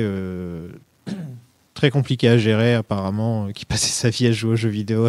Il voulait pas aller il voulait pas aller sur le tournage parce qu'il était en train de jouer aux jeux vidéo. Parce que moi, ce que j'ai pu lire aussi, c'est que c'est peut-être pour ça que Gunn il s'est séparé de son agent il y a très peu de temps, et quasiment au moment où en fait où The Rock a un peu fait capoter son retour, parce que son retour était plus ou moins annoncé en Superman, tu vois, il l'a annoncé. Ouais, il était annoncé. Et en fait, le move de The Rock en allant voir le studio comme ça aurait plus ou moins petit à petit au final fait capoter le truc, et donc son retour, donc son éviction de The Witcher parce qu'il avait annoncé qu'il quittait la série. Apparemment il s'est fait virer. Ouais. Il se serait fait virer, donc ça il y a aussi un truc là-dessus. Et en plus de ça, ce que j'ai cru comprendre, c'est que son ex-agente, du coup, c'était aussi l'ex-femme de The Rock. Enfin, tu vois, il y a quand même un truc assez. Ah, ok. Il y a un lien. Je sais pas si ça, c'est le genre de truc qui arrive que dans le football, non. Mais il y a quand même des. Il y a une histoire, en tout cas là-dedans, qui est particulière, et c'est un film qui a eu très longue gestation et qui accouche d'un truc pas ouf, quoi. C'est ça qui est dommage. C'est triste un peu pour Cavill, hein, quand même. Oui, moi je suis plus triste pour Cavill que pour Dwayne Johnson. Parce après, que je sais ils ont des bonnes raisons, mais j'aurais quand même bien aimé voir. Moi, ça m'attriste surtout de voir que la dernière version de Superman d'Henry Cavill, ce sera celle-là. Enfin, ouais, ça, je m'en fous. Bah ouais, moi c'est un peu triste parce que j'aurais bien aimé qu'il ait vraiment un retour à la lumière, tu vois. Je sais pas, un truc un peu. Non, faut se souvenir des bonnes choses. Ouais. C'est-à-dire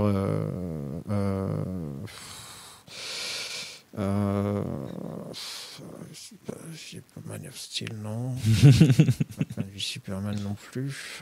Justice League. Non, mais en termes d'incarnation de personnage, il est quand même intéressant. Enfin, tu vois, genre. Non, mais j'ai rien contre Kevin. Mais je sais bien que t'as rien contre lui. On a le droit à une backstory avec un gamin qui sait pas jouer, qui raconte tout de l'Égypte ancienne, mais en fait, c'est pas vraiment l'Égypte. Où il y a les méchants qui tuent son père pour une histoire d'Eternium. Très beau résumé. Dès que j'ai vu Eternium, j'ai fait ah ok. Ouais. Atchoum, tes souhaits. Avatar, quoi. Ouais. Oui, c'est vrai qu'il y a un petit peu ça. Donc il est doté de super pouvoirs par les gars de Shazam. Et il se retransforme pas en gamin. Non. C'est là que je me suis dit, il se retransforme pas en gamin, c'est bizarre. Et en fait, dans le film, il s'explique après. Ouais, oui. Voilà, il y a un twist dans le film. Voilà. Et je me disais, est-ce qu'il va dire Shazam dans le film? Et il dit Shazam, donc au moins ils ont quand même osé ça. Ouais. Ils ont dû, à mon avis, super. Ils ramènent quand même Jimonsu pour faire le sorcier, comme dans le film de Shazam. Il y a quand même un petit truc qui te montre que c'est lié. Mais le truc, c'est que, même les deux films, il y a deux films qui sortent quasiment en même temps. Il y a Shazam 2 qui est censé sortir bientôt, hein, je sais pas quand, mais. Oui, c'est vrai que c'est censé sortir bientôt. Hein, il y a eu des bandes annonces et tout, mais bon. Et les deux films sont sortis en même temps. Enfin, pas en même temps. J'ai un bon souvenir de Shazam. Mais moi aussi, un film un peu familial, un peu. Ouais, mais ça fait pas de mal de temps en temps. Non, mais un truc un peu smooth, un peu gentil, et qui peut se regarder assez facilement sans qu'il y ait trop. C'est comme les Ant-Man, quoi. Ouais, le premier Ant-Man joue un peu là-dessus, mais je préfère Ant-Man quand même à Shazam. Mais... pas pour les mêmes raisons. Et là, il y a une scène avec un gamin qui fait du skate, avec une musique toute pourrie. Et il a ses comics d'ici qui tombent quand il tombe. Et encore un film très méta. Hein. Et j'ai juste noté, je l'aime pas lui. Il a quand même une scène de course-poursuite assez fabuleuse dans des escaliers où il fait du skateboard d'équipement en fer qui n'a absolument aucun sens.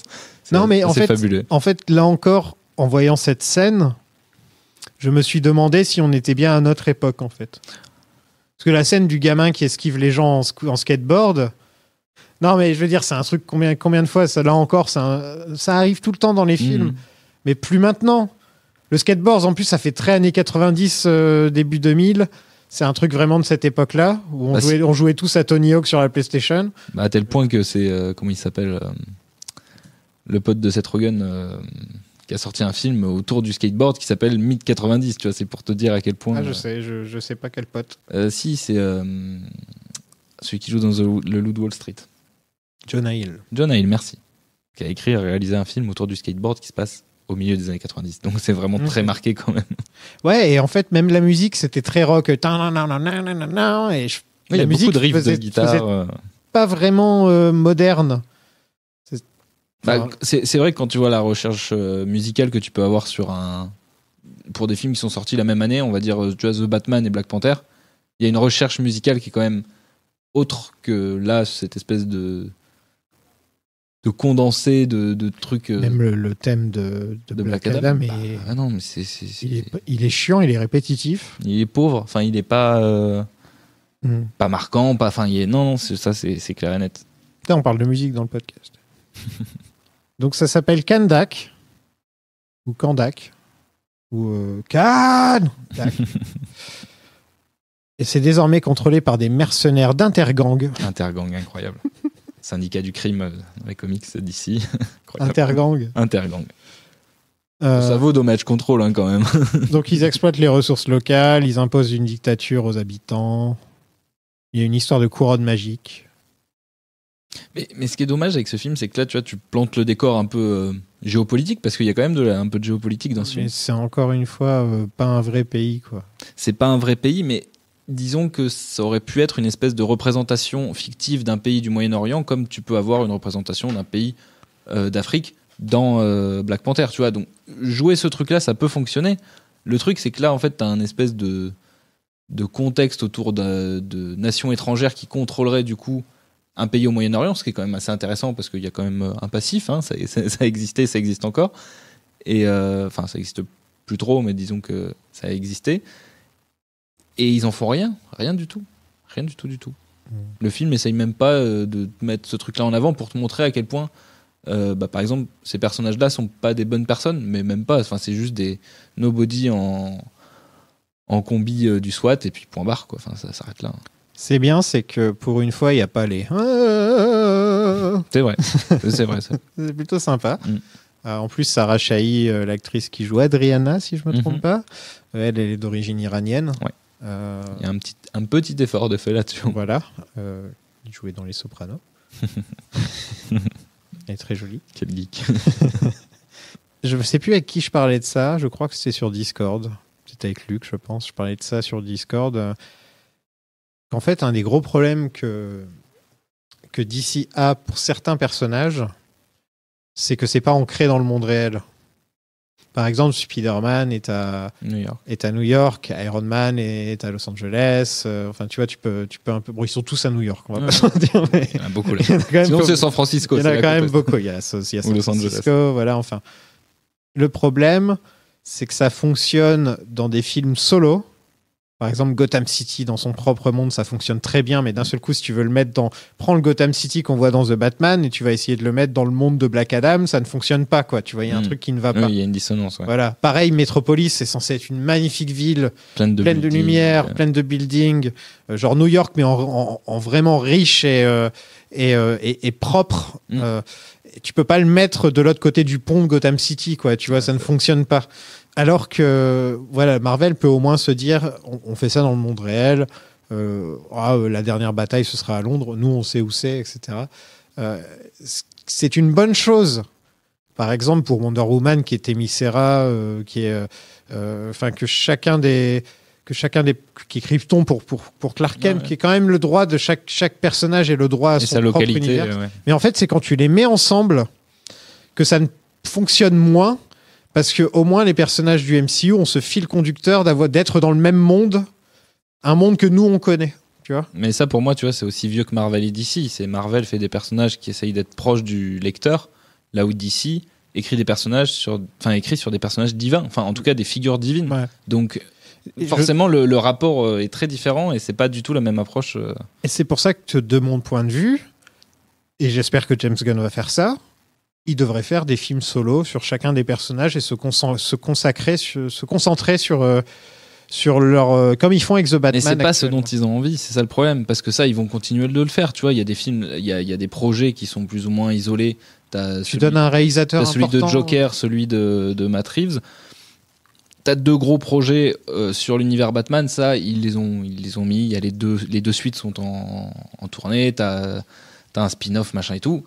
Lui, ce qu'il veut faire, c'est un truc, je pense, un petit peu plus large, mais pas forcément en utilisant, et je pense qu'il va faire un peu la même chose qu'avec les Gardiens de la Galaxie, c'est-à-dire essayer de sortir des personnages qui sortent un peu de l'ordinaire et de les amener dans un contexte qui est très, pas loufoque, mais décalé. Et ça peut être décalé en mode sombre, Tu vois, genre, moi, ce que je te disais, tu fais un film Black Adam en mode où tu le suis un peu en mode Logan, tu vois, une quête introspective sur un personnage justement qui se réveille, qui essaye de comprendre dans quel monde il vit, ce qui se passe autour de lui, un peu comme les problématiques de Man of Steel, mais ça colle plus à un personnage comme Black Adam qu'à Superman, tu vois, justement. Et c'est un truc comme ça que j'aurais aimé voir, tu vois, genre avec les décors que t'as dans ces pays-là, tu peux faire des trucs hyper stylés, des plans en hommage à Laurence d'Arabie ou je sais pas trop quoi, enfin, tu peux vraiment faire des trucs stylés, et là, c'est blockbusterisé à l'excès, quoi, enfin, c'est... On en est là, quoi. Je trouve que DC s'en sortirait mieux si donner à un réalisateur ou une réalisatrice les commandes de tel ou tel personnage, parce que sinon ils vont se retrouver avec 5 Batman. Il y a un moment où ils vont se retrouver, enfin là on a Ben Affleck, Michael Keaton, on sait pas trop ce qu'ils font avec, on n'a pas rien d'officiel des comics pour le moment, c'est tout. Pour l'instant, il y a pour le moment, il y a que des comics. Voilà, il y a Ben Affleck, il y a lui, il y a Pattinson. Imaginons que dans le Joker, il y a un Batman qui apparaisse. C'est possible aussi. Bon, ça dépendra parce qu'il est gamin quand on le voit dans le premier Joker. Ouais. Donc ça dépend du temps qui sera passé. C'est possible. On sait il a Arkham, hein, donc tu sais, ça pourrait finir avec un Batman qui apparaît. Voilà. Tu peux avoir 2 Batman différents quasiment en même temps au cinéma par le même studio, oui, clairement. Là. Et il faut aussi le Batman qui va être dans la nouvelle Justice League. Ouais. Ce Batman-là. Donc 3 du coup en tout. Ouais, c'est vrai que là ça devient tentaculaire. Voilà, ça fait quand même. Et Dieu sait que c'est un peu un des gros soucis de DC, c'est que ils savent que les gens sont là pour Batman. La grande majorité des gens qui lisent DC sont là pour Batman. Je crois chez Urban, enfin c'est Urban Comics du coup qui édite en France les comics Batman et DC plus généralement. Je crois que c'est 90% de leur vente, c'est du Batman, si c'est pas plus, tu vois. Enfin, genre, c'est vraiment. Ouais, donc tu vois, les gens qui lisent DC, ils lisent beaucoup Batman, c'est un peu le truc. Donc DC a décidé de tout mettre sur Batman, quoi, que ce soit vraiment la tête d'affiche de tous les trucs. Il faut qu'il y ait Batman partout. Et aussi, ça fait que ça diminue un peu le personnage de Batman, parce que Batman est censé être un homme, il est plus unique, il est censé être humain. Et en fait, il y a toujours un coup d'avance sur tout le monde. Il est toujours prêt pour se battre contre n'importe qui. C'est toujours lui qui sauve le monde à la fin de chaque fois que j'ai lu un truc de Justice League, que j'ai regardé un film d'animation de Justice League. À chaque fois, c'est toujours Batman à la fin qui résout le truc, quoi. Et dès que t'as besoin d'un méchant, bah tu vas Joker. Et c'est éternellement ces deux-là. Même quand t'es tranquille à regarder The Batman, on te dit « Ah non, il y aura peut-être le Joker dans le prochain. » Et tu fais « Bah merde, putain, j'aurais largement préféré qu'il soit pas là. » Oui, t'en avais clairement pas besoin dans le film. Ah non, au contraire, ça fait perdre un peu du... Ça enlève le côté un peu unique du film, en fait, je trouve. Et puis de toute façon, annoncer une suite a aussi beaucoup enlevé ce côté-là. Parce que et c'est dommage. Ça a perdu de sa superbe. Ouais, c'est dommage. Bref, retournons à Black Adam. Ah oui, donc il tue tous les méchants militaires au ralenti sur Painted Black. Donc voilà, déjà, ok, ça c'est The Rock qui voulait avoir l'air cool. Et on voit Amanda Waller qui est là, sur Skype, comme d'habitude. Des bons reshoots d'ailleurs. Elle est toujours là. Et elle envoie la Justice Society avec Cyclone, Atom Smasher, Dr. Fate et Hawkman. Voilà. En dehors de Dr. Fate et Hawkman, je ne connaissais pas les deux autres. Je connais si Atom, mais c'est pas le même. Atom Smasher, je pense que tu l'as déjà vu dans les comics. Hein. Son costume me dit quelque chose. Ouais. Parce que même dans des gros events... Il n'y a pas un mec, Monsieur Atom ou The Atom ou un truc comme ça que lui je connais par contre. C'est son prédécesseur, je crois. Ah, peut-être. Okay. Et il y a d'ailleurs un caméo sur lui dans le film, je crois. Oui, il jouait par Fonzie. Ouais. Donc Cyclone. Ouais, moi qui était un personnage que j'avais déjà croisé dans les comics d'ici et que j'avais bien aimé, notamment dans... Son pouvoir sert à rien. Hein. Elle fait des petits courants d'air. En gros, elle contrôle le vent, donc elle est quand même très puissante. C'est un peu l'équivalent d'une Storm chez les X-Men. Sauf que Storm, c'est qu'un seul de ses pouvoirs. Mais elle, en tout cas, a un de ces pouvoirs-là et elle est quand même très très puissante. Elle est censée... Là, ça fait un peu courant d'air. Elle est jeune. Ouais. Je pense que c'est ça. Là, ça fait un peu pourquoi t'es là. C'est censé être leur première mission aux jeunes femmes. Peut-être pas elle, je crois, mais les aux deux, mecs. ouais. Tu sens que ils sont en rodage, quoi. Donc ils sont pas encore à pleine capacité de leur pouvoir. Je pense que c'est ça qui explique un peu le truc. Ouais, les deux. Toute cette équipe n'a rien à foutre dans ce film. Non. Non, on est d'accord. Hein. Oui. Je suis content de voir Pierce. Pierce, il est cool. Fate, Pierce, franchement, c'est le meilleur truc du film. Voilà, il a l'air de se faire plaisir. Je suis pas très fan de la représentation de ses pouvoirs, mais par contre, le design du perso et même juste sa prestance et sa carrure fait que ça marche super bien avec ce personnage-là. C'est Dr. Fate mériterait son propre film ou sa propre série. 100 fois. Une série d'ailleurs, c'est une très bonne. Une série, ouais. Je suis chaud. Fais-moi une série Dr. Fate, James Gunn. Ouais, ce serait cool, une série Dr. Fate. Plutôt que d'être un second rôle banal dans un film banal, quoi. Tu vois. Dommage. Qui meurt en plus dans le film, donc c'est terminé, quoi. Il y a un autre truc à m'expliquer. Pourquoi Amanda Waller, c'est elle qui envoie la Justice Society? Elle a combien de teams, Amanda Waller, au final? Moi, le problème, c'est même pas combien elle a de teams. C'est à quel moment la Justice Society of America accepte de travailler avec Amanda Waller, qui travaille aussi avec Suicide Squad. Avec la Suicide Squad. Il y a un truc là, et à aucun moment c'est expliqué, quoi. Ils sont utilisés comme des mercenaires, comme le sont la Suicide Squad. C'est vraiment. Il y a même pas un peu de réflexion, genre, je sais pas, t'aurais pu entendre Alfred qui dit à Pierce Brosnan, on a besoin de toi, vas-y, tu vois, genre juste, tu fais un clin d'œil comme ça, tu fais un truc.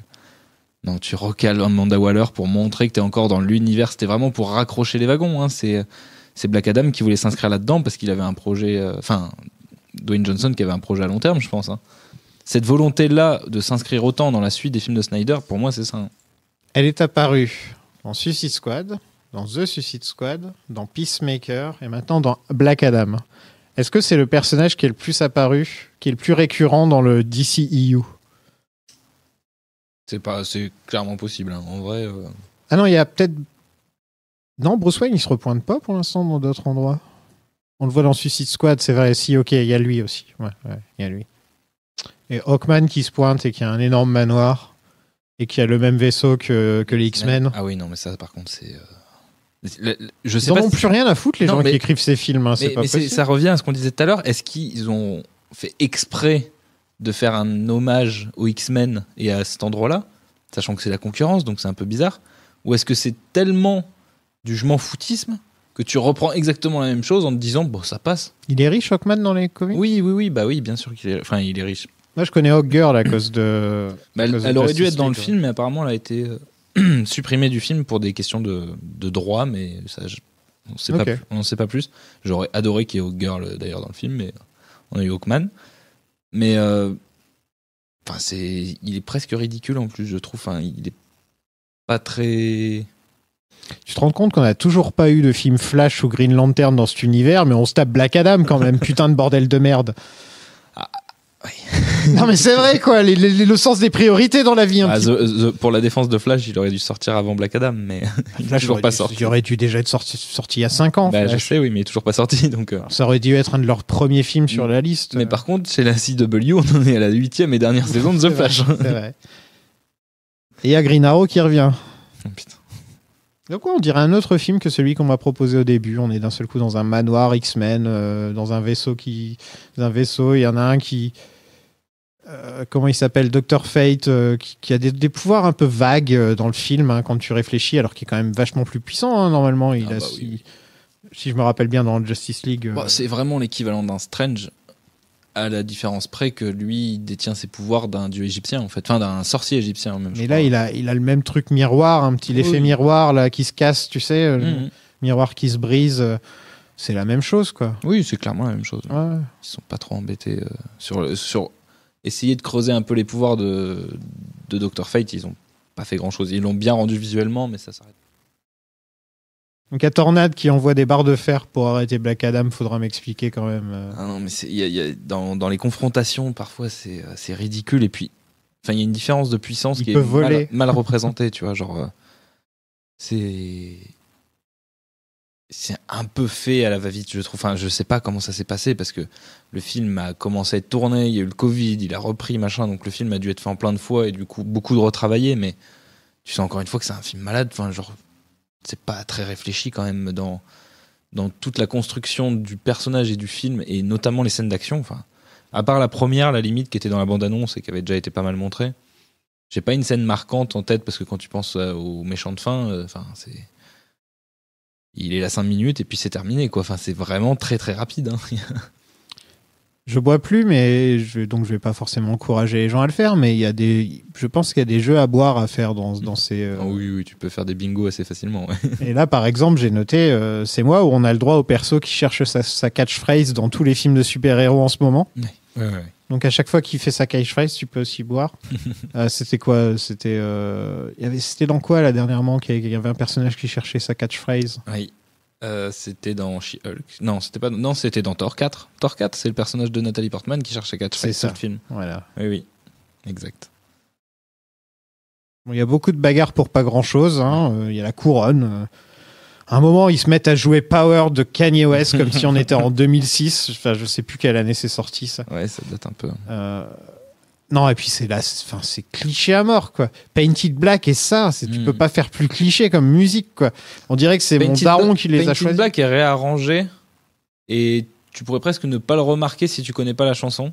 Enfin, ouais, ils ont viré une bonne partie du chorus ou un truc comme ça. Mais en soi, je trouve qu'elle passe mieux que celle de l'autre, là. Ouais, mais disons que c'est des chansons... Moi, j'arrive pas à comprendre de nos jours, avec les moyens qu'on a, il devrait y avoir un mec qui est là pour trouver les chansons. Un peu comme dans les pubs. Les pubs te trouvent toujours des bonnes chansons. Et remettre des chansons au goût du jour, d'ailleurs. Et remettre des chansons au goût du jour. C'est pour ça que les pubs sont là. Mais par contre, au cinéma, on se tape la playlist de ton daron... moi j'aime bien le rap, écoute, j'écoute du Kanye West. Les Rolling Stones c'était quand même autre chose, c'était pas la musique d'aujourd'hui. Voilà, t'as le droit à ça, quoi. T'as quand même quelques films de super-héros qui travaillent la musique, faut pas non plus. Il y en a même beaucoup. Les Guns. T'as les Guns, je trouve le dernier Batman qui travaille énormément la musique et moi c'est des thèmes que je réécoute beaucoup. Non, mais ça c'est pas la même chose. Bah oui, mais moi je te parle de choisir des chansons. Oui, mais même tu vois la version de Something in the Way qui est dans le film, tu vois, genre, elle est cool aussi. Enfin, genre il y a vraiment un travail qui est fait parce qu'en plus la musique a un sens avec le film. Oui, mais c'est pour ça que je gueule sur Black Adam. Normalement, il devrait pas y avoir ce genre de choses, quoi. Et même dans Joker que j'aime beaucoup moins, il y a un travail sur la musique et même des musiques qui sont incrustées sont tellement vicieuses qu'elles sont aussi vicieuses que le film. Waititi s'est ramassé sur la dernière à ce niveau-là. Un petit peu. Voilà. Un petit peu. Ouais. Là où son thème, où ses ajouts musicaux dans Thor 3 étaient vachement plus intéressants et amenaient un truc, alors que là, il a essayé de copier ce qu'il avait fait et ça marchait pas. Ouais. Parlons un peu de The Rock dans le rôle. Il parle pas trop du film. Non. Sauf pour dire des petits one-liners. Il a quelques petits one-liners, notamment avec le gamin. Mais c'est vrai que, en fait, à tel point que le truc qui est le plus ressorti du film, c'est le même où il parle pas, où tu vois juste sa tronche comme ça en accéléré là quand il est en super vitesse. Enfin, c'est vraiment. Ah, j'ai pas vu ça. Il y a eu un mème assez répandu où tu vois vraiment juste sa tête en gros zoom en super vitesse qui est assez ridicule. Et c'est même pas une phrase de lui qui a été retenue du film ou un truc. Enfin, est-ce que t'as une réplique de.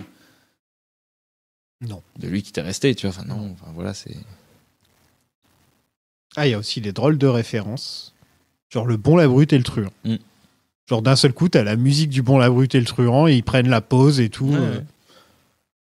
Mais j'ai l'impression de regarder Mission Cléopâtre. Moi, ça m'a un peu fait penser dans sa manière de reprendre certains styles à Aquaman, qui faisait un petit peu ça dans sa manière de... Pas autant. Non, pas autant, mais il y avait déjà un petit peu cette envie, tu sais, de piocher dans plein de trucs et de les incorporer un peu au forceps en mode... Vas-y, tu veux ton film de kaiju, tu vas voir ton film de kaiju. Tu veux ton film de machin, tu vas voir ton film. Ouais, mais. Et là, on te fout un petit peu de western. Allez, vas-y. Ouais, mais il y a différence entre un petit peu de western et te retaper la musique du trio, du Bon, la Brute et le Truand.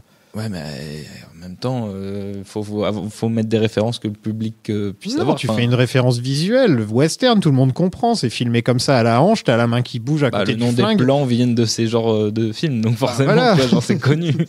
Je pense que The Rock était fan, et The Rock n'est pas subtil, et voilà. C'est quoi le message du film ?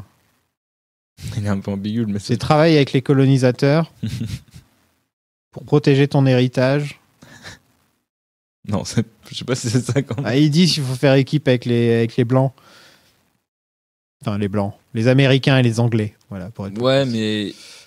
Enfin, tu vois, il y a quand même tout un truc en mode... il défie Waller à la fin en mode... Enfin, moi, personne ne vient m'embêter, mais si j'ai envie d'aller ailleurs, je vais ailleurs, tu vois. Genre, c'est pour ça que Superman se pointe 2 secondes après. Ouais, voilà. Donc lui, en fait, c'était pas le héros. C'était son fils le héros, comme Shazam. Donc. Ouais. Et il s'est retrouvé avec les pouvoirs. Comment ? Bah, il lui a transféré les pouvoirs, visiblement, en tant que Shazam, il peut le faire. Mais par contre, bon à savoir. Il a pas, en lui filant les pouvoirs, il n'a pas transféré le fait de grandir quand. Ah, ça aurait été marrant, tu vois, The Rock qui aurait encore plus grandi à chaque fois qu'il dit Shazam. D'ailleurs, les plans de The Rock, quand il joue le. Il est maigre là. Ouais. Enfin maigre. Ça m'a rappelé un peu la vibe le roi Scorpion. Ouais, c'était pas J'ai eu des petits PTSD de cette époque-là. Donc ouais, dès qu'il dit Shazam, il devient The Rock mais musclé. Quoi. Oui, c'est ça. Le méchant est transformé en méchant Mephisto. Ça, faut qu'on en parle parce qu'on est quand même dans un endroit où t'es censé plutôt être autour de la mythologie, du coup. Égyptienne, un peu. Ouais. Bah, c'est pas vraiment égyptien. Moyen-Orient. Moyen-oriental, tu vois. Et le truc, c'est que la représentation du méchant, elle est très biblique. Enfin, genre, c'est vraiment. C'est le diable. Un diable avec un pentacle sur le bide. Enfin, on en est vraiment là, quoi. Et. Ça m'a vachement surpris. En plus, avec The Rock, qui aime bien justement mettre en avant sa culture et notamment un peu de diversité, quoi. Là, c'était assez surprenant. Mais peut-être que dans les comics, il ressemble à ça. Enfin, c'est peut-être un perso des Moi, je me suis pas renseigné, j'avoue, j'ai pas pensé à ça, mais peut-être, ouais. C'est vrai que c'est complètement con. Hein. Mais je trouve ça assez aberrant. On va dans les enfers à un moment et c'est que des gens avec des cornes et tout. Donc on a vu Mephisto, ça y est. Ouais. Ouais, on parle pas parce qu'il y a encore des rumeurs sur Mephisto dans les prochains projets Marvel. Donc... C'était pas Sacha Baron Cohen qui devait le jouer ? Ouais, il y a eu des rumeurs là-dessus. Et où est Superman pendant tout ce temps ? Superman, il chill, il est en vacances là-haut. Ouais, quand même. Et journaliste, sauveur du monde, il peut bien prendre quelques jours de temps en temps quand même.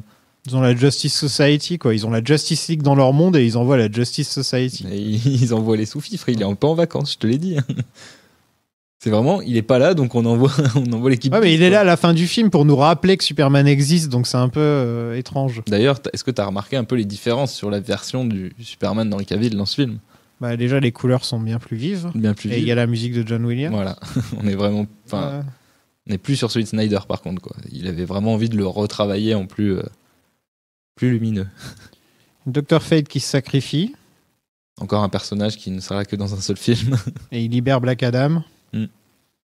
Et là, il y a des squelettes et des zombies. Et on est à la fin, enfin, c'est Suicide Squad, on est reparti. Il y a un laser dans le ciel et tout. Non, mais c'est bon. Non, mais merde, putain de merde. Non, c'est pas possible.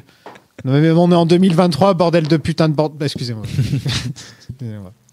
Mais la fin rappelle un peu celle de celui de James Gunn, d'ailleurs. Mais James Gunn avait Ouais, mais c'est les étoiles de mer qui contrôlaient. Oui, mais gens. voilà, il y a un côté un peu marrant et ça va avec le ton du film. Là, c'est juste une armée lambda qui est défoncée en 2 secondes et qui est même. Enfin, c'est vraiment ridicule à quel point Ouais, tu peux les tuer avec une barre de fer. Oui, enfin, c'est vraiment. Mais non, mais c'est ce que je veux dire par ces Suicide Squad, c'est que c'est tous les mêmes méchants qui se ressemblent tous. Et qui en gros sont juste là histoire de dire qu'il faut y avoir du combat. Et je pourrais dire qu'on peut mettre les comment ils s'appelaient déjà, les Chitauri dans Avengers. Ouais. On peut les mettre dans le tas aussi. On peut dire c'est un la problème. Nameless Army. Ultron. Enfin, voilà quoi. C'est tous les mêmes quoi. Bon, Ultron était quand même intéressant. En plus, il a créé un personnage gentil aussi derrière. Enfin, tu vois, il y a quand même tout un truc. Les gens contre qui ils se battaient, c'était tous les mêmes robots ou pas ? Oui. Bon, voilà. Oui. C'est ça que je veux dire. Je confirme. Bah, même avec Thanos, hein, les espèces de bestioles qui arrivent dans Infinity War, enfin dans Endgame plutôt. Non, c'est Infinity War. Et qu'on revoit dans Endgame, les espèces de. Je sais plus comment on appelle ça. Non, mais il y a un moment, il y a un laser dans le ciel, quoi. Oui, bah, je sais qu'il y a un laser dans le ciel, je l'ai vu. Non, mais c'est pas possible. C'est fort à toi. Il y a trop de persos qui se dédoublent. Ça m'a donné mal à la tête. Voilà. À la fin, tout le monde est copain. On est tous copains, ouais, c'est bon. Black Adam, t'as tué 150 personnes dans ce film.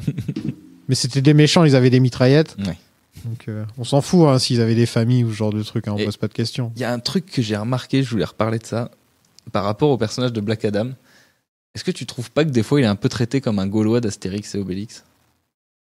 Genre dans sa manière de balancer les mecs. Ah oui, les balances, c'est avec vrai. Les petites vannes qu'il y a derrière, genre tu sais, le mec qui parle avec un type en pleine rizière là quand il l'envoie et genre t'entends vraiment le petit à la fin, plouf. Ouais. C'est vraiment des cases de BD d'Astérix et Obélix. Enfin, c'est vrai que ça revient beaucoup. Il y a un côté comique sur sa manière d'utiliser ses pouvoirs qui marche pas avec le reste du temps où il est hyper sérieux, hyper... Il y a quand même un côté aussi poisson hors de l'eau, hein. Le côté Thor dans le premier Thor ou Captain America. Oui, un peu de ça. Il faut lui apprendre, il détruit la télé. La scène dans la chambre avec où il défonce tout, sauf Batman. Puis Batman est sauvé par une planche de skate, quoi.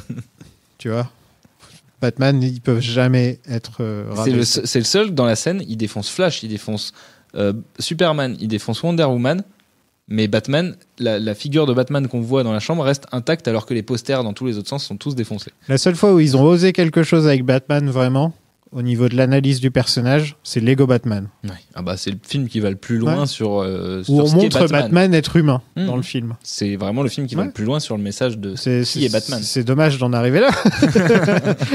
que ce soit un film Lego qui te montre un Batman humain. Non, je trouve qu'au contraire, The Batman ramène ce côté-là. Oui, bien sûr. Mais... moi, je parle plus de Batman quand il est dans l'univers de la Justice League, dans l'univers de DC en général. L'univers étendu. C'est vraiment lui le plus intelligent, le plus fort, le plus ceci, le plus cela. Le plus stratégique. Ouais, voilà. Alors qu'au final, c'est un peu dommage parce que. Mais. On va pas se mentir, quand on le voit dans Justice League, quand on voit Ben Affleck se battre dans Justice League, il ne sert à rien, Batman. Donc presque non, mais il ne sert jamais dans les scènes de combat. Les scènes de combat, il ne sert à rien. Donc il est bien trop insignifiant face aux menaces en général qu'il doit affronter. Quand tu prends un Starro, par exemple, que la Justice League doit affronter, une étoile de mer géante, qu'est-ce que tu veux que Batman y fasse avec ses petits batarangs? Non, il travaille avec ses batarangs spéciaux. Il utilise son cerveau, il n'est pas sur le champ de bataille ou très peu. Et justement, il prépare le coup suivant, quoi. Ouais, alors que surtout, c'était dans lequel je crois que c'est dans Batman v Superman, où quand ils se battent contre la Tortue Ninja, là, ils sont tous... ils sont les deux sont en train de le taper. Quand il se bat contre Kylian Mbappé, là, ils sont tous en train de le taper. Et tu vois juste Batman qui est à l'autre bout de la pièce, genre... comme ça, il transpire. Ah oui, non, mais à chaque fois, il est au bout du rouleau. Voilà, je préfère voir un Batman comme ça que celui que je vois dans les dessins animés d'ici de nos jours où où il est vraiment trop fort, quoi. Je préfère encore voir le Ben Affleck, le gros Ben Affleck qui est en train qui est à bout de souffle. Et voilà, Black Adam, a tellement de choses à raconter qu'on parle de Batman. Comment on peut t'appeler? Black Adam. C'est un héros, mais pas trop. Héros, mais pas trop. Post-credits, donc on a Waller qui parle à Black Adam et lui interdit de quitter son pays. Et là, on a donc Henry Cavill qui arrive. Il a arrêté de jouer à Total War Warhammer pendant 2 minutes. Pour faire un Skype, enregistrer son visage. Ils l'ont mis digitalement sur le visage d'un autre mec. Bon, qu'est-ce que ça pensé de Black Adam? Il est moins chiant que Morbius, je trouve, à regarder. Si, je trouve qu'il est moins chiant à regarder, mais il est tout aussi inintéressant. Mais je trouve qu'il est un peu plus stimulant visuellement, et il y a justement un peu une débauche d'effets spéciaux qui fait que ça t'attire visuellement, ça te tient un peu en veille, vraiment, parce que c'est de la veille devant ce film, t'es pas actif, quoi, t'es vraiment... Et je pense plus de rire, de gêne ou un peu de malaise devant Black Adam que devant Morbius, qui est passé sur un encéphalogramme plat, mais tout le long, quoi. Enfin, genre, aucune réaction devant Morbius, et c'est en ça que je le trouve fascinant, c'est qu'il est tellement inintéressant qu'il provoque rien. Enfin, Je crois que j'ai beaucoup plus regardé Morbius. Celui-là, je l'ai un peu plus... Il y avait des moments où j'étais sur mon téléphone et je relève ma tête et je fais merde, je crois que j'ai raté toute une scène. Enfin, je crois que j'ai eu plus de moments comme ça. Mais Morbius, c'est plus court, plus c'est plus linéaire. Ça, il est plus court. Et surtout que j'ai enchaîné les deux, donc le deuxième au bout d'un moment. Pour la patrie, pour vous. Voilà, c'est vraiment pour vous que je l'ai fait. Et moi, j'ai vu Black Adam pour la 2e fois et Morbius pour la 3e fois, du coup. Ouais. Black Adam, j'ai trouvé ça oubliable. J'ai trouvé qu'il n'y avait pas grand-chose d'intéressant dedans. Que c'était une très mauvaise idée d'avoir décidé de faire Justice Society contre The Rock. C'est aussi une très mauvaise idée de demander à The Rock de jouer contre nature, même si c'est ce qu'il veut. C'est ce qu'il veut, être pris pour un acteur sérieux. Il veut être un acteur respectable. No pain, no gain. Voilà, il veut être comme ça et il veut plus qu'on le mêle au Fast and Furious et au truc dans ce genre. C'est un peu du gâchis de 260 millions de dollars, j'ai envie de dire. Bah, ça fait mal. C'est plus cher qu'un gros MCU. Ouais. Pour un rendu qui est tout aussi inégal, si ce n'est... Non, mais achetez-vous un script. à ce prix-là. Ben oui, mais regarde les mecs qui ont été engagés pour écrire le film. Ouais, mais c'est ça, ils engagent des gros cons. Donc... Excusez-moi. Mais non, mais DC, je suis désolé, mais DC va falloir m'expliquer ce qu'ils font, parce que des fois ils font un pas en avant et t'es là genre, oh, j'ai hâte de voir ce qu'ils vont faire d'ici, et c'est 5 pas en arrière, et tu fais ok. Combien de fois dans le podcast on a dû dire, ah, je le sens bien pour d'ici cette fois. Non, mais c'est vrai. Regarde comme on a pu être emballé sur je sais pas, un film comme, enfin moi en tout cas je l'étais pour Birds of Prey, pour une proposition différente. The Suicide Squad, sur le moment c'était un film. On a bien aimé Peacemaker par exemple. Et au final, tous les trucs qu'on a bien aimés, c'est des trucs de James Gunn, donc on est plutôt content de ce qui se passe. Mais en fait, j'attends de voir ce qu'il veut faire vraiment. J'ai pas envie que tout ressemble à du James Gunn, tu vois. Oui, je suis d'accord. Ça me ferait chier que tout commence à ressembler à du James Gunn. Je pense que James Gunn est assez intelligent pour savoir se mettre en retrait sur certains trucs de l'univers d'ici et le laisser faire par d'autres. C'est là où je pense qu'il a quand même vu son passage par Marvel et justement d'avoir été consulté en tant qu'auteur pour contribuer à un univers plus grand. Je pense que s'il il se retrouve entre guillemets dans la chaise de Kevin Feige de DC, il saura faire ce truc. Enfin, j'ai l'impression qu'il a l'intelligence là-dessus. Enfin, c'est pas un mec qui est centré autour de lui-même, même si un peu quand même. Oui, un peu quand même, mais tu vois, artistiquement non, en tout cas. Faudra voir. Autour de sa personne, oui, mais j'attends de voir. Moi, je suis optimiste parce que voilà, c'est un gars. Je sens que DC et James Gunn, ça peut bien fonctionner. Parce que justement, lui, il peut se permettre de faire un humour un peu plus adulte avec DC. Ouais, et puis il vient quand même d'un truc plus destroy, plus sombre, plus. Ça lui fait du bien de sortir de Guardians. Mais en tout cas, on ne sait pas. De toute façon, dans 6 mois, ça pourrait être un autre mec qui a annoncé parce que ça s'est mal passé. Enfin, je sais pas, t'as l'impression de suivre un de ces mauvais clubs de foot qui changent d'entraîneur tous les 3 mois, tu vois. Il y a un peu de ça. C'est vraiment ça, quoi. Je me dis, mais comment c'est possible que ça fonctionne encore, quoi. Et il reste à la 18e place pendant toute la saison. Et voilà, quoi. Alors que les autres... Alors que les Qataris... ça trosse la première place. Les Qataris de Kevin Feige sont... Les Qataris. Parce que les Disney, c'est plus ou moins avoir l'argent des Qataris, hein, de nos jours, je veux dire. Et le pouvoir que ça donne aussi, que ça implique. Ouais, donc que ce soit Morbius ou Black Adam, j'ai plus grand chose à ajouter dessus parce que il fallait les expérimenter. Il fallait les faire, hein, voilà, ça c'est fait. Qu'est-ce que vous voulez que je vous dise de plus, à part que les regardez pas si vous les avez pas vus, que vous avez préféré nous écouter. Vous en passez. Ouais, vous embêtez pas à les regarder, sérieusement. Entre nous, que ce soit l'un ou l'autre, c'est aussi chiant qu'un Green Lantern ou. Ouais, voilà, ça rentre dans cette catégorie-là. Oui, c'est chiant, tu t'ennuies devant, il y a rien de spécial, il y a pas de personnage qui t'intéresse. C'est 2 acteurs que entre nous faut aimer, quoi. Ouais, non. À jeter. C'est quoi le prochain film Marvel ?